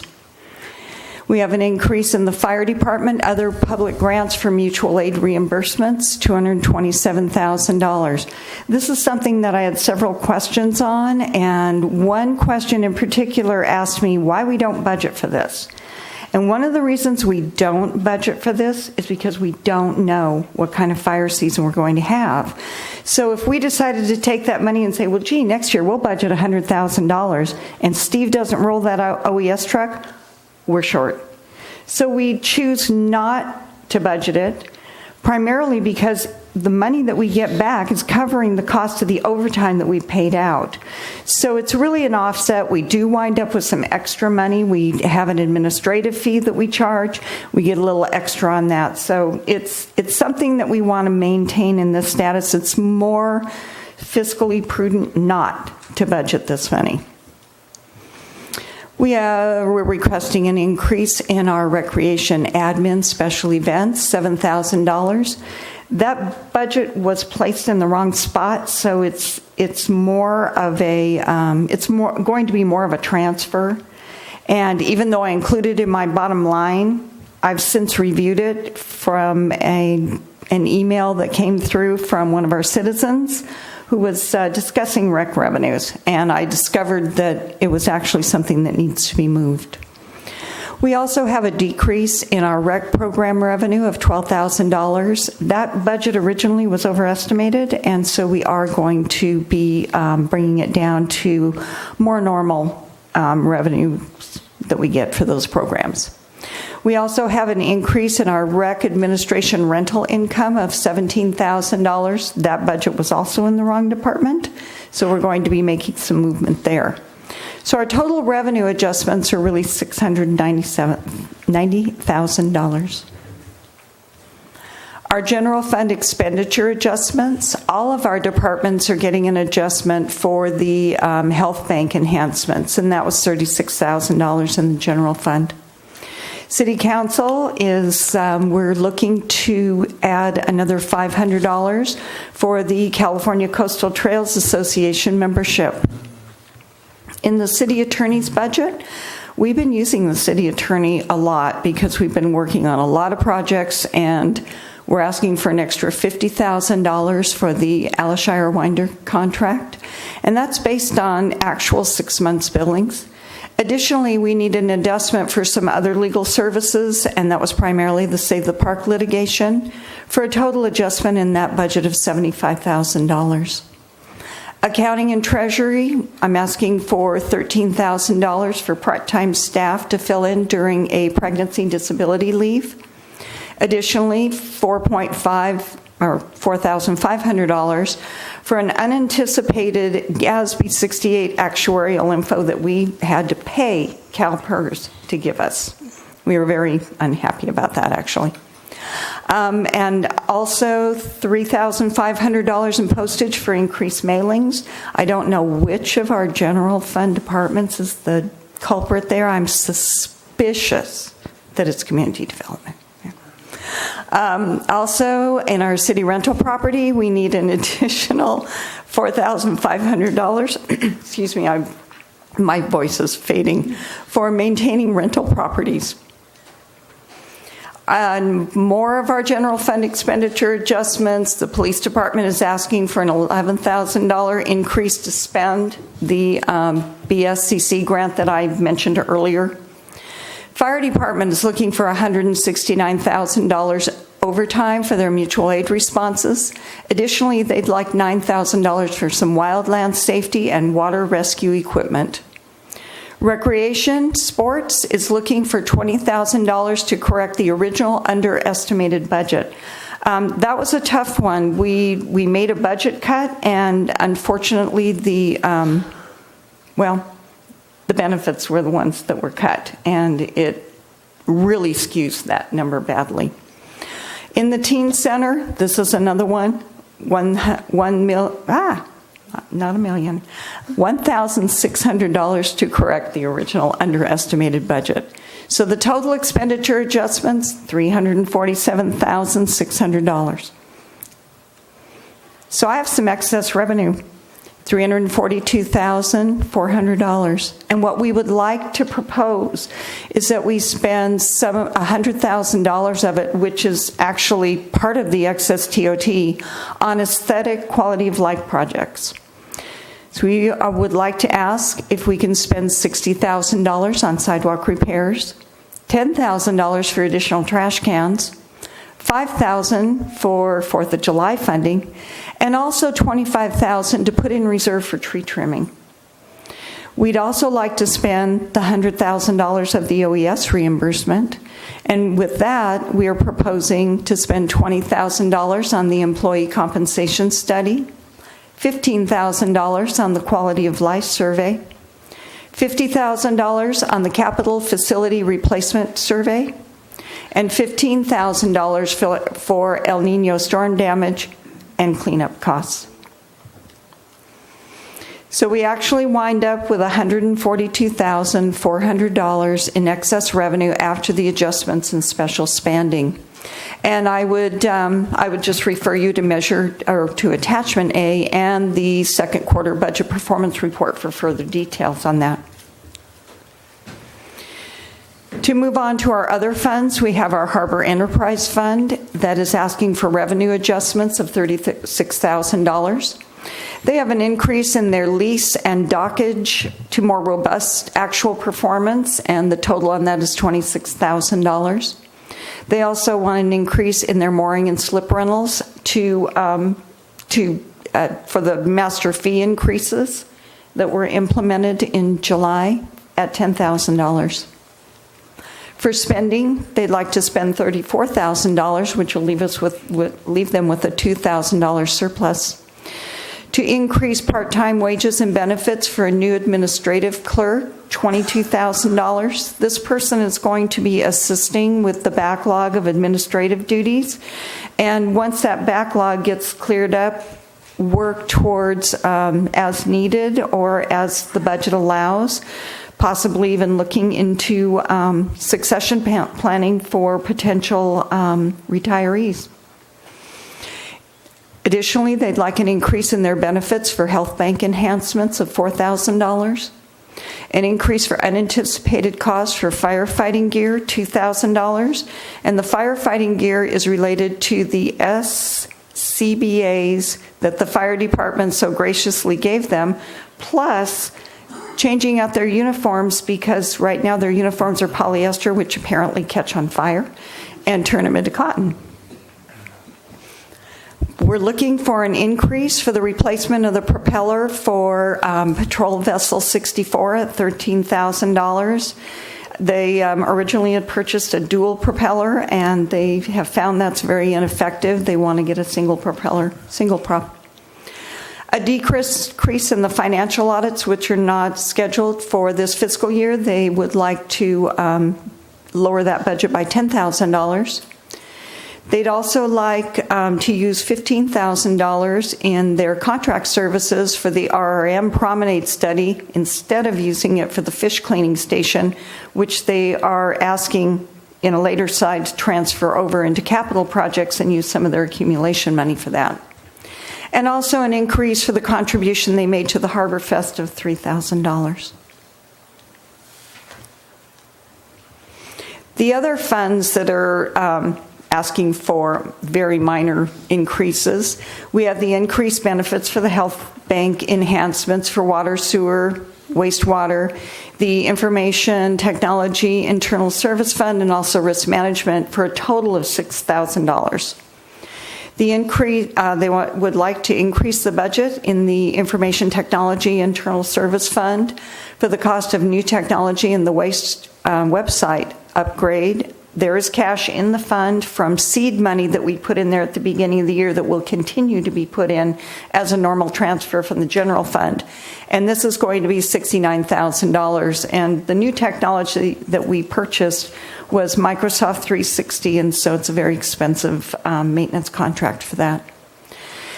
Sewer Capital Projects is looking for an increase to the budget for the lift station number 1 rehabilitation, and there's a very detailed paragraph in your staff report on that one that I chose not to add in this slide, and just let you know that they're looking for $12,000.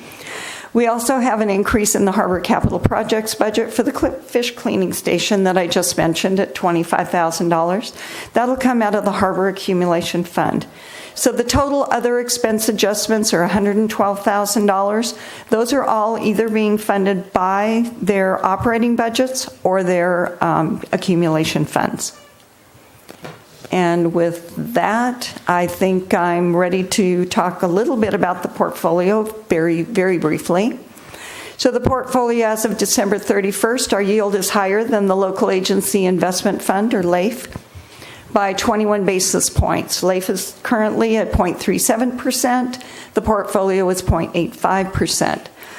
I'm actually moving some funds into shorter-term, higher yield instruments to get a little bit better return on our investment, but I'm very leery about moving into instruments that have longer terms, primarily because we're going to be engaging in a rather expensive project with Public Works, which is our WRF.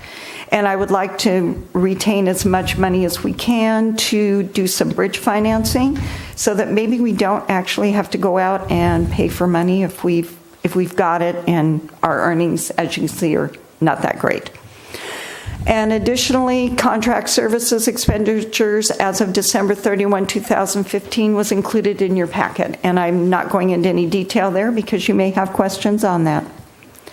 This concludes my presentation, and I'm here for questions. Thank you very much. If I could just add a couple of clarifications, but additional items. Susan, if you'd be rolling back to the additional spending slide, the $200,000. So just a couple items that Susan noted. If I could put in context before I get to that slide. So other things first. The first one is. At first glance, overtime looks like it's significantly out of whack. That overtime, most of it is directly associated with the fire department's summer deployments. So if they hadn't deployed in support of the state during the summer, we wouldn't have incurred that overtime. And in fact, as you heard and see, we are reimbursed essentially at a profit for those deployments. So while overtime could make you hiccup, that wouldn't be there. We're actually doing fine on overtime right on our projections, but it's because the fire's great work for the state. Happy to go into more detail on rec if you've got some questions there. I'm not going to talk all this, but if there's areas that you want to speak about, happy to do that. Happy to go into some more detail on legal, which you saw we were asking for a increase there. There's been I'll just say I'm happy to go into more detail on TOT projections if you'd like me to address TOT where it is, and some concern that perhaps because of El Nino, our TOT might not be as strong in the second half of the year as it was in the first. Another thing you'll note in there is some of the variance is because with expenditures versus revenues is because when you get a grant, then you spend it. So for example, the $21,000 of the unprojected expense for body-worn cameras is because we got a grant to actually do that. So that's where some of the variance is. And now we're at the slide. So I'm looking for the one with the projects with, there we go, right there. So So this is the, I just want to address each of these in a little bit more detail, or some of these. This is the list of items which we are requesting your approval to spend some of our current surplus on. And what's important to note is that almost all of these are either A, were approved by you during this year's budget cycle, but were not funded. So you went through we went through a drill we identified 20 prioritized one-time investments, but we didn't have money to do all 20 of those. So now we see that we do have some revenue that we can put against those previously approved projects. So this isn't new stuff we're dreaming up.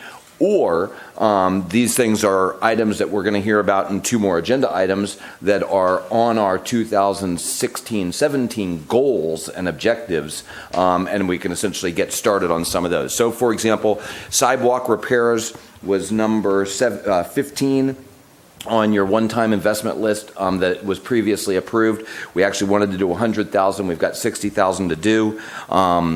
And trash cans is one of our objectives this year. Those aren't trash cans for City Hall. Those are the big public trash cans to improve the aesthetics of the community. 4th of July is a carryover for last year.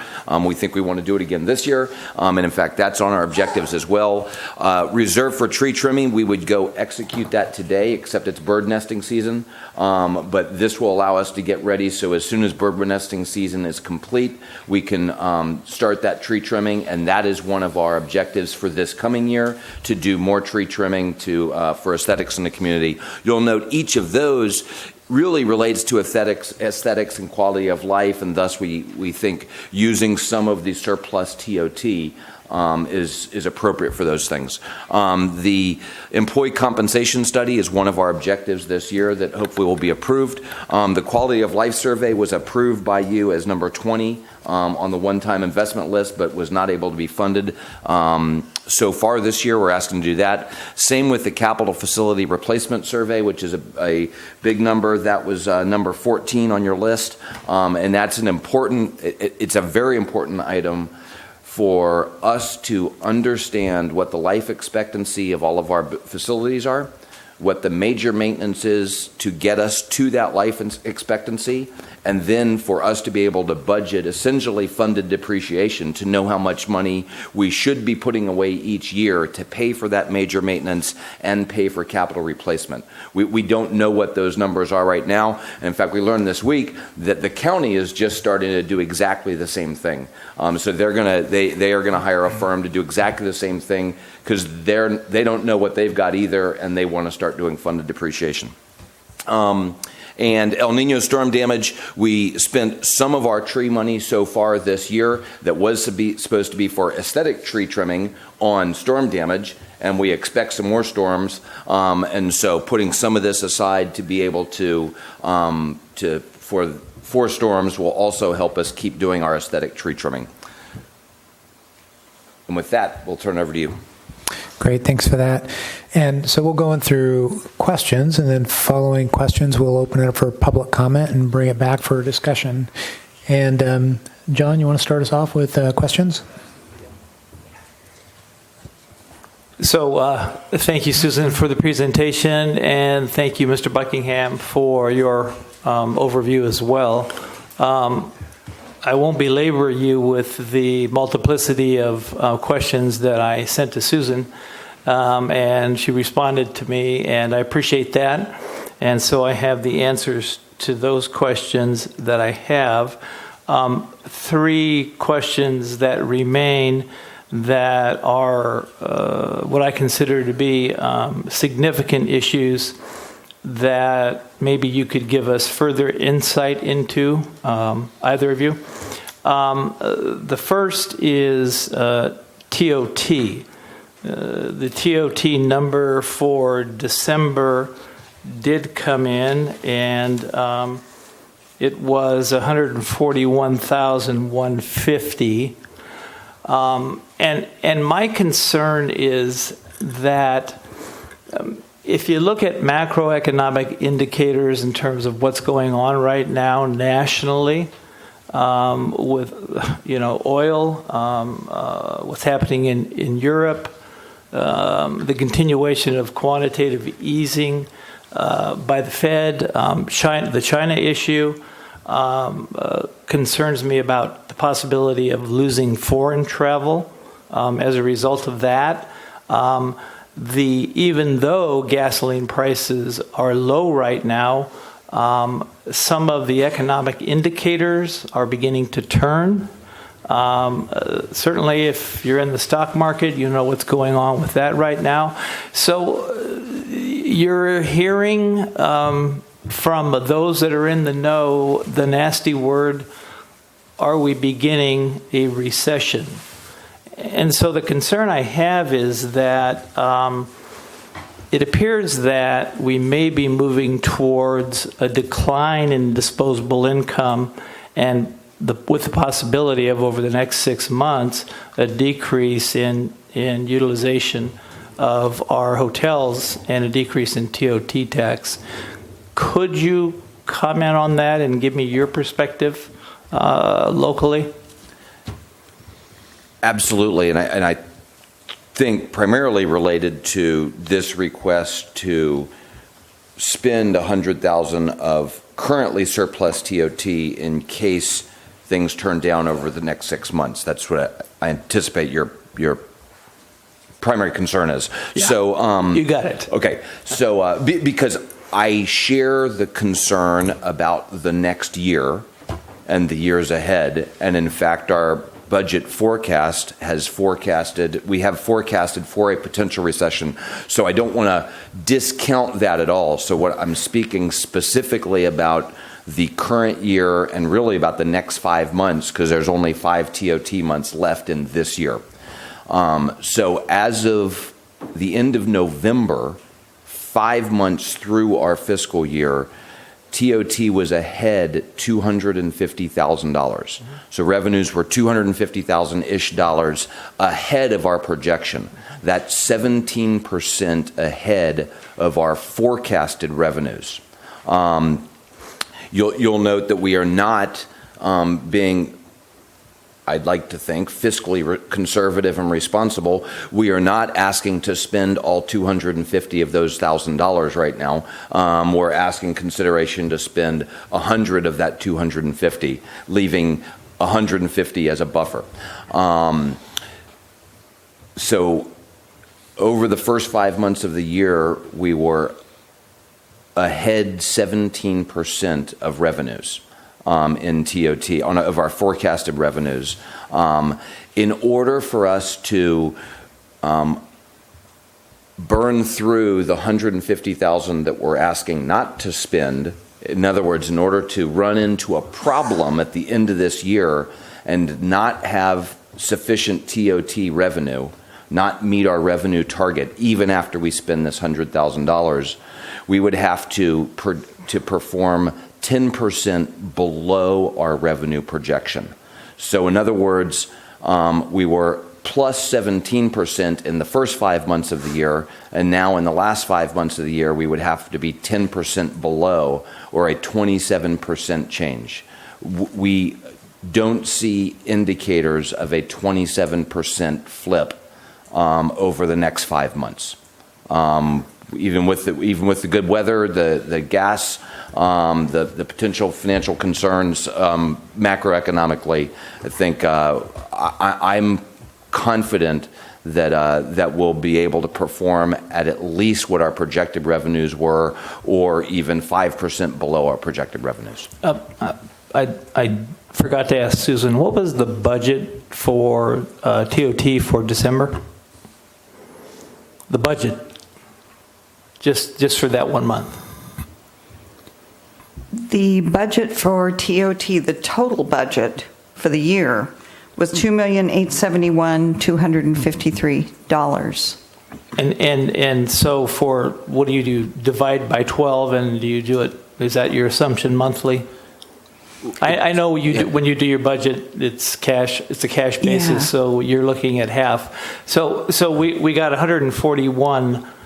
In December, would you have expected more than that or less than that based upon your annual budget? I didn't look back at December from last year, and what I do is I compare the same time. So I look at last year as of December, which would have just included November, and I look at the differences there to see if we're doing better. Right, and I guess my question was, the numbers presented were 5 months worth of TOT. Yes. I got the 6th month, which was 141, and my sense is it's below expectations.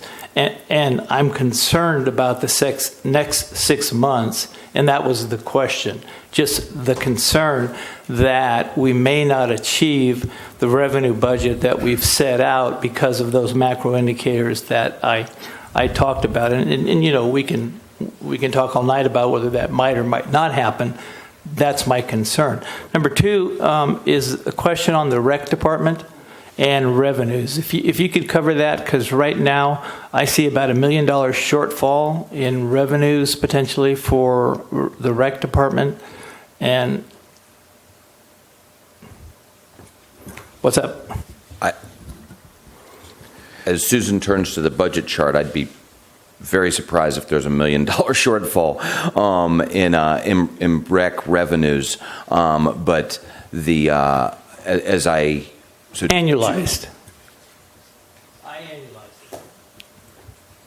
Okay, so I am concerned, and in fact have been concerned about rec revenues. And in fact, when we presented the budget back in initially April and May, I made a point to note that we were projecting rec revenues high, and that we may not meet that target. I think it is likely that we won't meet that target, but I don't think there's a chance that we're not going to meet it to the tune of $1 million. And also in rec, as Susan mentioned, we are working to get the rec budget straightened out. It was built by a former employee, and we found some anomalies in there that on the expenditure side, so for example, one of the $20,000 expenditures that we're asking to make was because when we went through a 2% salami slice budget cut, essentially during the budget building process, as we went back in the last 2 months and looked at that, we found out that what was cut from rec were required employee benefits, not discretionary spending that we should legitimately have cut. So I am concerned. We are concerned about and keeping a close eye on rec revenue. So I'll just give it to you. It's 6140 or 6130, and it's a $70,000 year-to-date budget, $205,000 budget. The actual variance is a negative $70,000, if I'm reading that correct. Is that right, Susan? I'm sorry, John, where are you? So I'm on revenue, 6130. Looking at totals.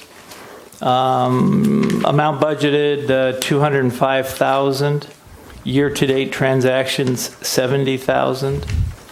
Year-to-date budget minus year-to-date transactions, 135, or 30% of what we expected, which is about $70,000 less than what we expected, which I annualized out. If it was another $30,000, that'd be about a $100,000 revenue shortfall. I didn't see it. Did I say $1 million? You said $1 million. If I said $1 million, then yeah, I'm so sorry. That's fire why, me. I think that's why we're all like looking at $100,000. Oh, okay. Yeah. Dave, my apologies. That's okay. That's all right. You did say $1 million. No wonder Dave kind of looked at me. Yes, that's why. And said, There was a one there. Yeah, and some zeros. Okay, thank you, John, my for clarifying. apologies. $100,000. Okay, thanks. So that was the issue there, being short $100,000 with regard to that. That was my second item. Yes, sir. Total recreation revenues are around $650,000 total. We increased the rec revenue projection by about $70,000. last year. That was as we were going through the process of looking at fee subsidies and cost recovery, and made a commitment that we were not going to increase that revenue by jacking program costs up, but we're going to try to grow the pie. We are growing the pie, but we're not growing as fast as well. We're growing the pie, but as I noted at the time, I didn't think we would be able to grow it that fast. I'll also note that there are other revenues available to cover that shortfall, and know where we'll likely cover them from should we actually shortfall. And the last question I had to do with the gasoline price decreasing and the loss of tax revenue from that, and what the estimate might be throughout the remainder of the year on revenue loss. And whoever wants to answer that, I'm not going to say $1 million or whatever. I'm going to say what. So we believe we're going to be right at 50% sales tax at the end of December. In other words, our sales tax receipts will be exactly half 6 months through the year of what our forecasted sales tax revenues were. So what was the forecast? I could look it up, I guess, real quick, but Susan may have that. Sales tax forecast was 1.8 million or 1.4? 1.8. 146. 1.4 million. Okay. And you think we'll be at? So what I know is that at the end of December, we are going to be right at 50% of that. And there were a number of months of fairly low gasoline receipts in the fall. So we have not done the math to say what that may be over the next 6 months, but because we're hitting 50% at halfway through the year, even with lower gasoline taxes in the first half of the year, then I think we're going to be okay in the second half of the year. Okay. Thank you. Yes, sir. Noah? Yes, thank you. A couple of those items were ones that I wanted to cover, but I do want to get a little bit of detail about the sidewalk repairs and an update about the concept that we talked about with the CDBG funds and potential application for a loan that would give us a larger bulk sum forwarded to be able to get more sidewalk repairs done rather than just a little bit every year. And I'm curious because if we do, we'll in discussion have more conversation about this, but if we do want to be more cautious and reserve even more than what we're talking about here with the current excess, I see many items on there that we probably can't or we shouldn't avoid. Like, for example, the trash cans. We know that's we have to take care of that. The sidewalk repairs, depending on how the CDBG process could go, we might be able to take a big chunk out of that with that process. That's why I guess I'm curious there. Unfortunately, the CDBG money doesn't go to repair existing sidewalk. It funds new sidewalk. So this would be, so we have a rather large deficit of repairing our existing sidewalk, even with being successful at about $50,000 a year with CDBG money installing new. We still need to fund that existing sidewalk and make those needed repairs. Okay, good clarification. Those repairs are also, those will be driven by our ADA compliance audit that is going on right now. So our ADA compliance assessment is looking at ADA compliance of city facilities, buildings, this building, what things do we need to do to improve the building for ADA. It is also going to assess all of the sidewalks, at least in the appropriate areas. We'll then get a list of which sidewalks require improvement or repair in order to meet ADA requirements, and then we'll use that to prioritize the work for this. Okay. So you can read sidewalk I shouldn't say you can. We should read sidewalk repairs two ways. We should read it both as aesthetic, making our town look and feel better, and we should read it as risk reduction from the ADA perspective. Absolutely. Yeah, we know the expense of that. Now I'd just like to, I'm looking at page 17 of 64 under street trees and the budget there. It highlights, as well as the contractual services list that Susan included, and thanks for that. That's always really interesting to see which contractors we're working with, and note that many are local.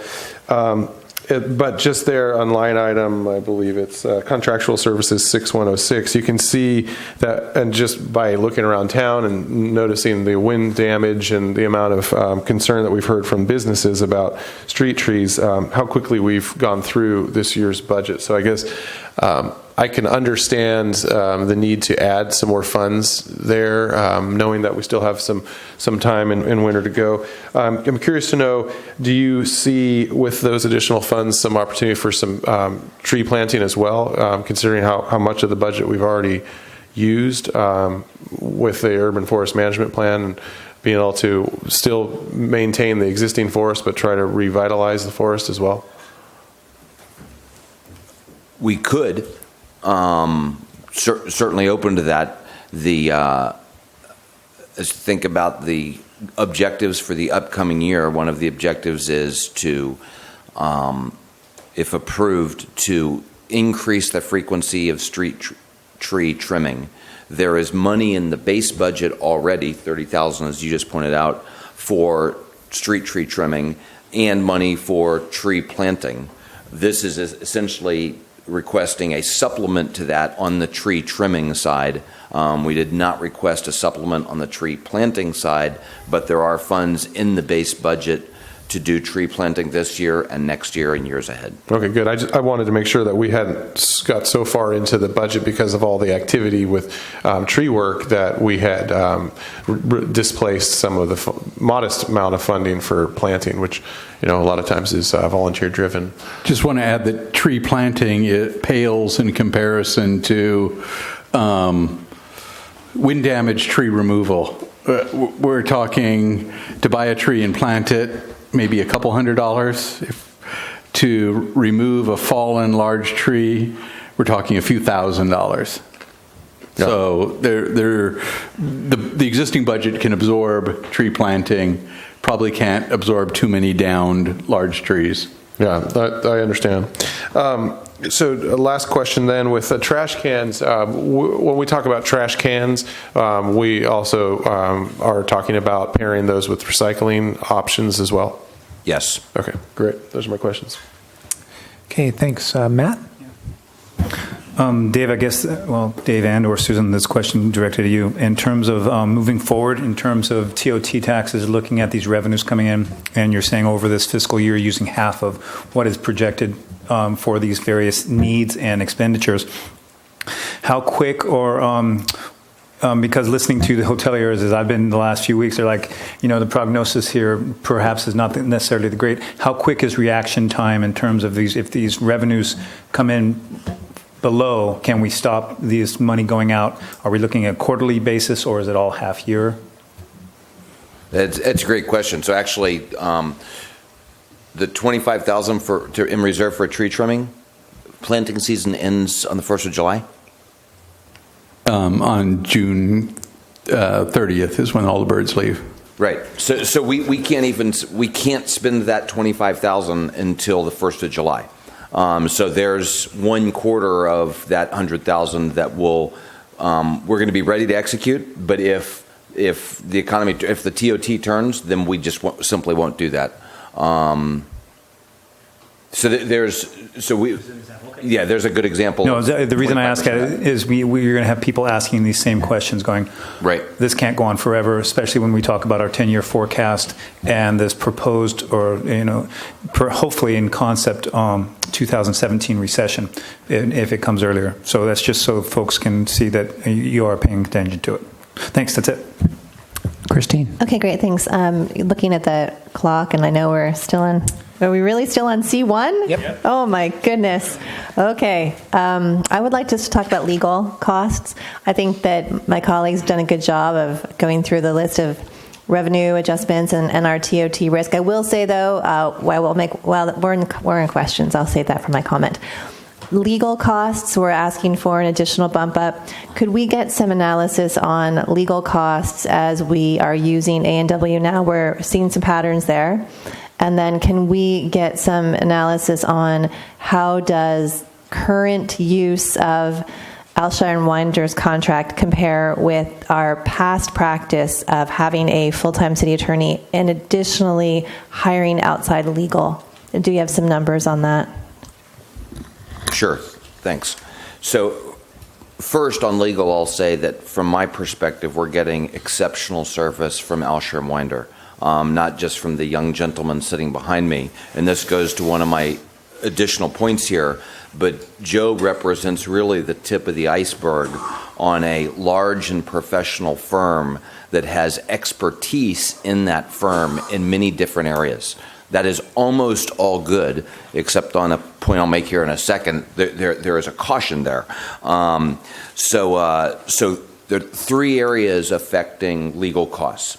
Area number one is specific unanticipated expenses.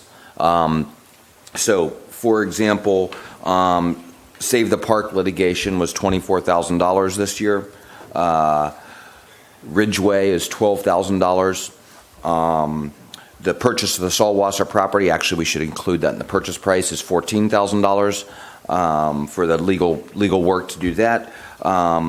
There was a 10-year-old or more employee dismissal case that the firm finally, not their fault, but was finally settled after more than 10 years. That was a $11,500 cost.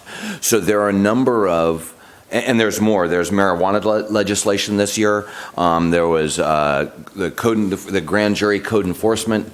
So there were just a number of unanticipated, fairly high dollar expenses that we dealt with this year. Segueing sort of from, for example, that 10-year-old personnel issue, the second area of increased cost is, I guess, what I would term mopping up or cleaning up the pantry.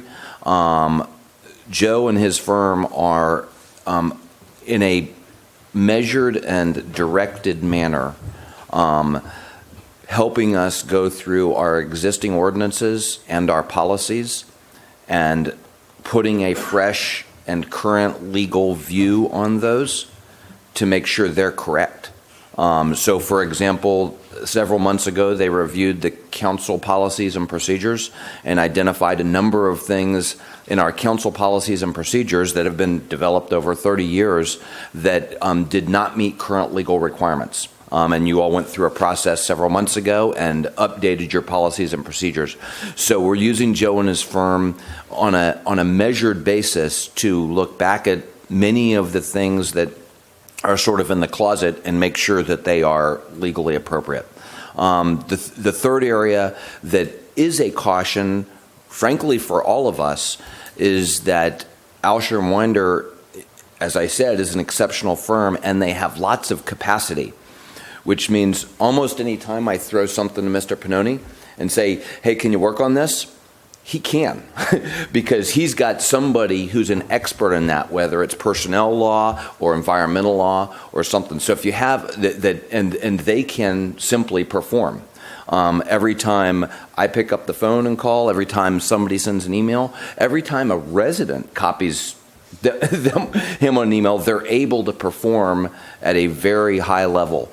And so the caution for me and for all of us that we need to be careful about is, for Scott, we pay him a certain salary a year, and no matter how much work I give him, we only pay him the same amount. And he might only get through 50% of it if I give him too much.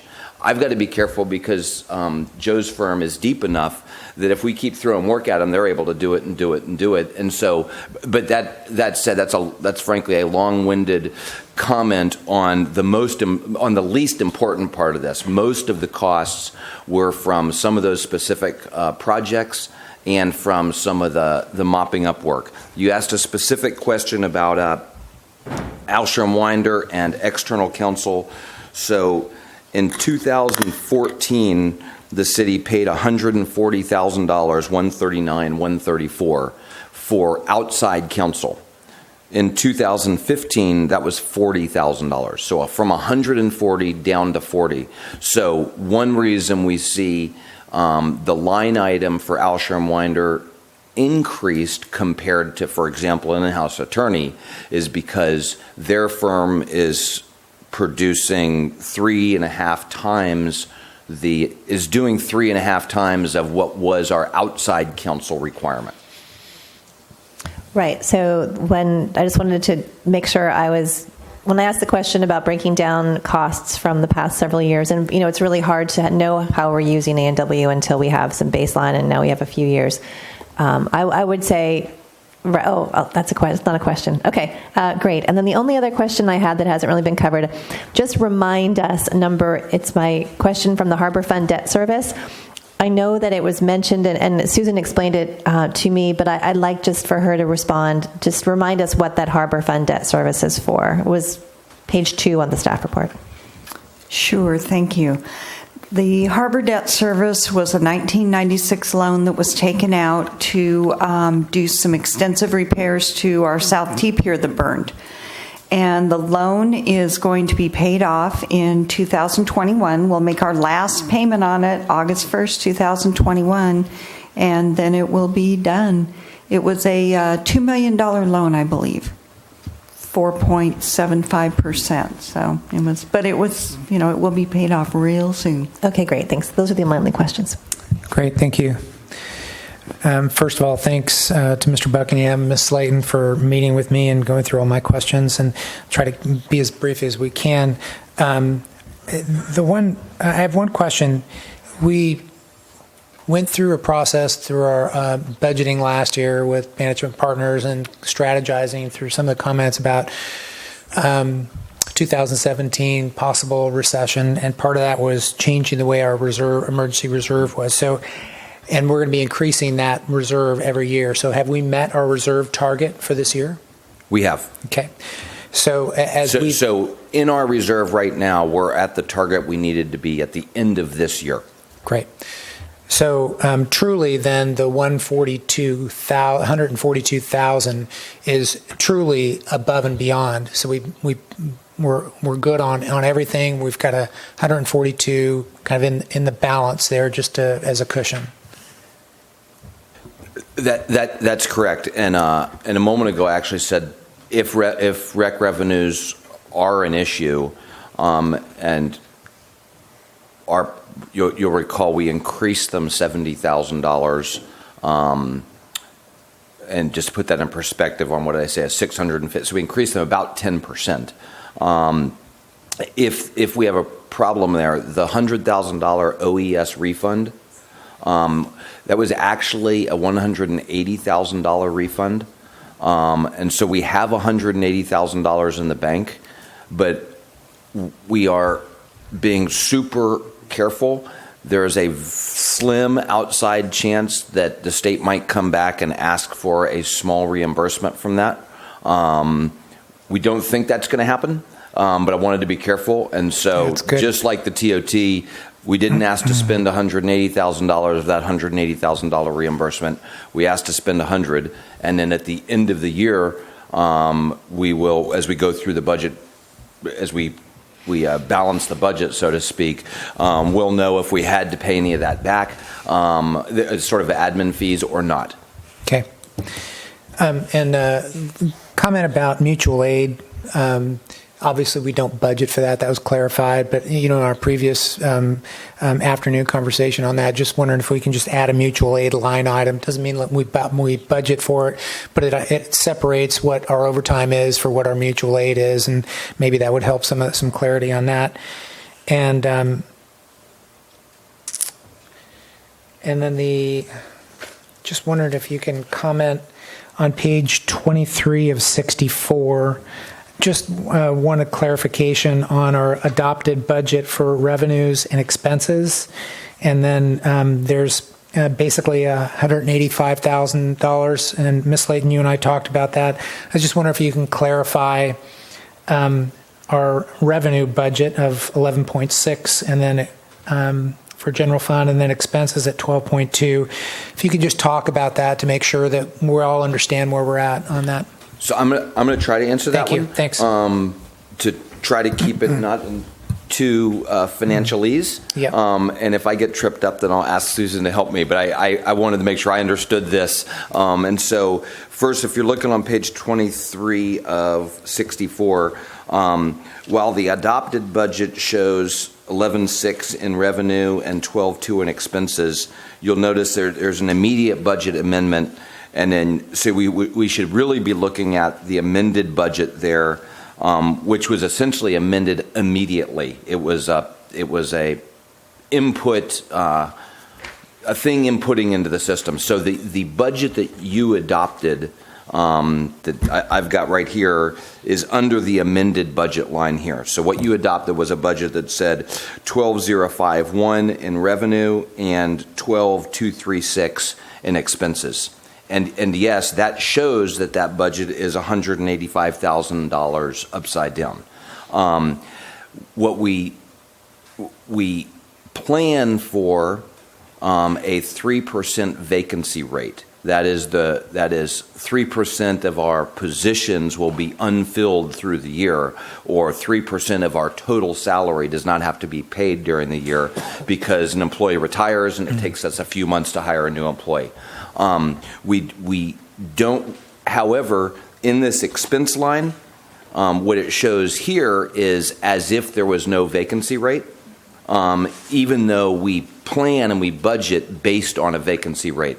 So if you took the 3% vacancy rate and subtracted it from that expense total, and you did the math, it would end up at $77,000 in the black, which is exactly what we balanced the budget on and passed the budget on last June. So there's not a good way right now to show that vacancy rate here, just like the mutual aid overtime. Sure. We're going to look for a better way to display that next year. Sure, I appreciate it. I'm glad we're clarifying that. So I'll conclude my questions for now and have comments. And with that, let's open it for public comment. For anybody who'd like to speak to this item, please come forward.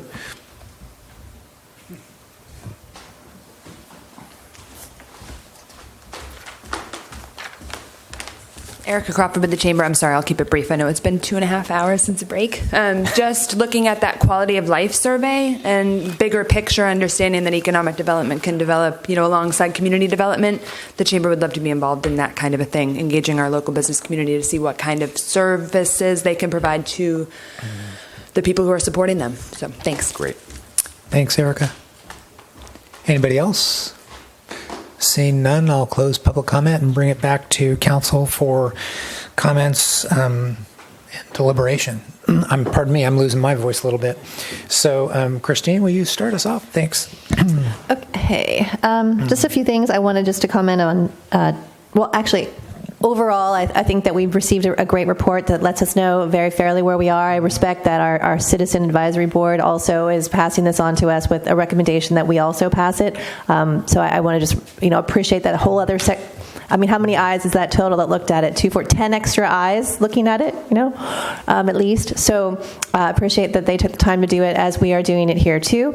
And then just some brief comments because I'm really ready. I think we're pretty clear on where things are headed. So the TOT, I did want to just make a brief comment that we always have a discussion traditionally. Another tradition in our city is for council and staff to ultimately decide on a lower figure for our TOT estimate that our hotelier community recommends. So ultimately every year they tell us we're too low.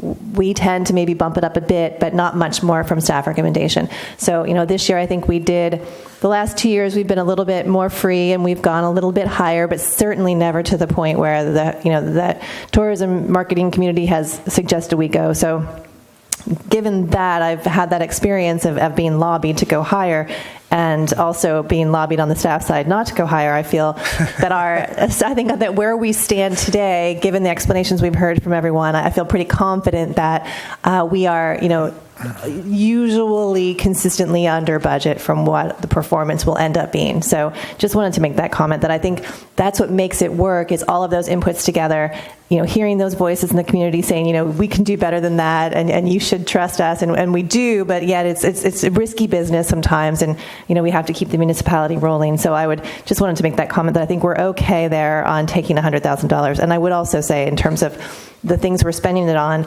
we've had so much public comment on trees and trash, and we get things on email, and people send us photos of trees that have fallen on cars, and sometimes those cars can be visitors' cars and not necessarily going to be a resident's car it falls on. So I think it's only fair that our community does open our arms to tourism, and I think sometimes it's nice to give back to the residents in these kinds of ways to keep our streets clean and our trees trimmed.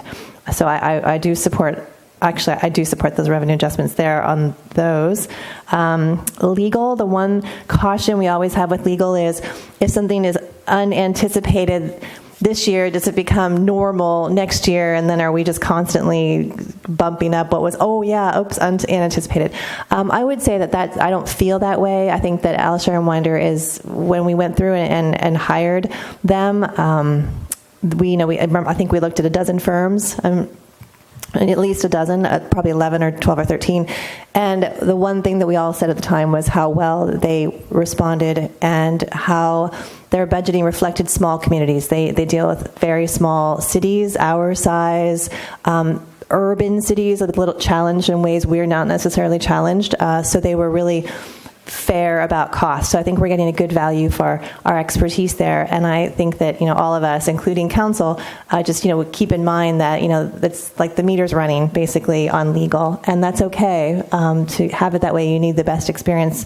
You need the best expertise you can get. But I think we're always going to want to make sure that we're balancing out, the way we did it in the past and how we're doing it now, and making sure we're realizing that the quality can be actually just as high, if not higher. And also we're lessening external legal, which means we have more people internally who understand our processes. And I think, when you go and bring in a consultant, there's an education phase, and we don't really have that with A&W. They know who we are and how things operate. So I think that's a benefit of them. And then I do recall the recreation discussion when we passed the budget.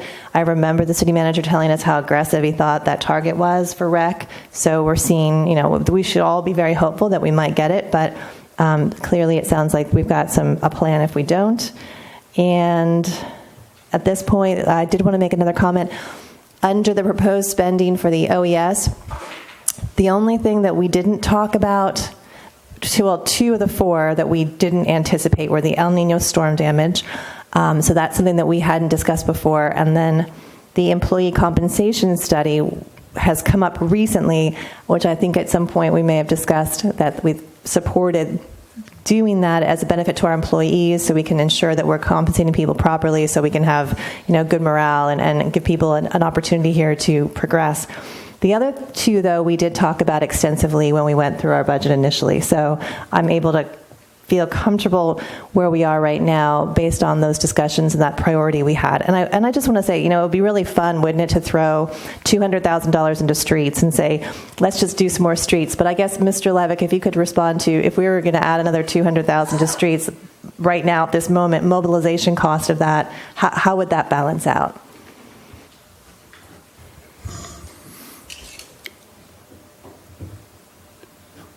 If we were going to do $200,000 in street and do the work right now, we'd probably have little success. Most of the asphalt plants in the county are shut down. For the pathway, we had to go to Sisquoc to get asphalt. So it wouldn't be very successful at all. That's why we propose to do this rebuilding year and to relook at our pavement management plan, bring it back to the community at a street summit, and go with the 2 years worth of Measure Q spending for next year's paving program is the plan that we had. Okay, great, thanks. That would be all for now. Thank you. Great, thanks, Matt. Well, I'm ready to grow with this, and I just want to say thanks to Susan and the work you've done, and also to our Citizen Oversight Board. I really appreciate all you've done, and I think Morro Bay, you really got to be happy with the transparency that's being developed in this area. So that's it. Thanks, Matt. John? Echo what Matt said. I won't have to repeat it. Thank you. Great job. Thank you for managing a $12 million budget, literally in a city.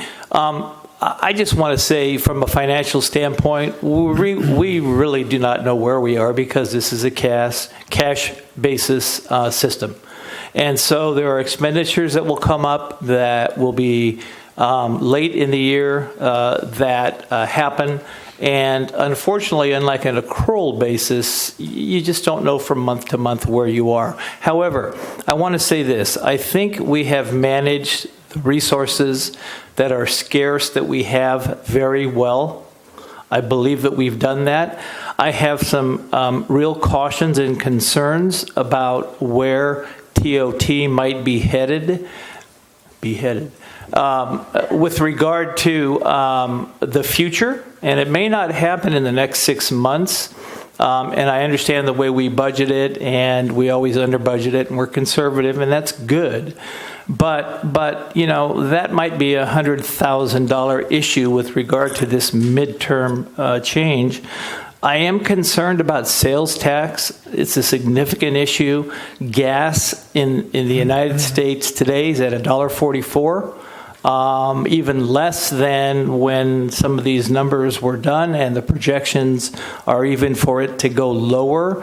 Thusly, not only our regular sales tax, but the flip tax that we get from gasoline sales, etc., concern me in terms of not meeting expectations. And then third, the whole issue, not to belabor it, of recreational revenues being over budgeted is of concern to me. And that's somewhere in the magnitude of $300,000-$400,000. But I know we have a staff that will manage revenues and will deal with those issues. However, I want us to be cognizant as a council and beware that there is another way to look at this. I think the finance committee's on board with doing that in my discussions with their chair. And in the future, we can help with Susan's assistance in maybe getting a clearer picture of the financial situation on a long-term basis. And so, job well done, well managed. I do have those concerns. I would be remiss if I didn't mention them. And I'm supportive, basically, of the recommendations. So. Thanks, John. Noah? Yes, thank you. I'm also supportive, and I think just to pick up on what Mr. Heading's saying, I think the work that we did previously on the strategic planning and budget forecast tool, developing that to put us in a position to be prepared further down the road than we've ever been, was good, and that the work that we're doing to update that now with the work of the Citizens Finance Committee being involved with that, I think is going to put us on an even better level playing field, and being strong going into the future in preparation for unforeseen drops in revenue. So I think what we're doing tonight is fairly modest. Most of these items that I'm seeing here with the additional adjustments, we really need to get done anyway, and it is a reinvestment. So I'm willing to proceed. Great. Thanks, Noah. I just, forgive me, but I had one question that I didn't ask before, and that was for the storm damage. So I know we're budgeting for trees and stuff. Was there any insurance claim? Was there any way that there was insurance claims? Do we have anything like that? CJPIA? Just curious. No? So it's just, we budget for that. Okay.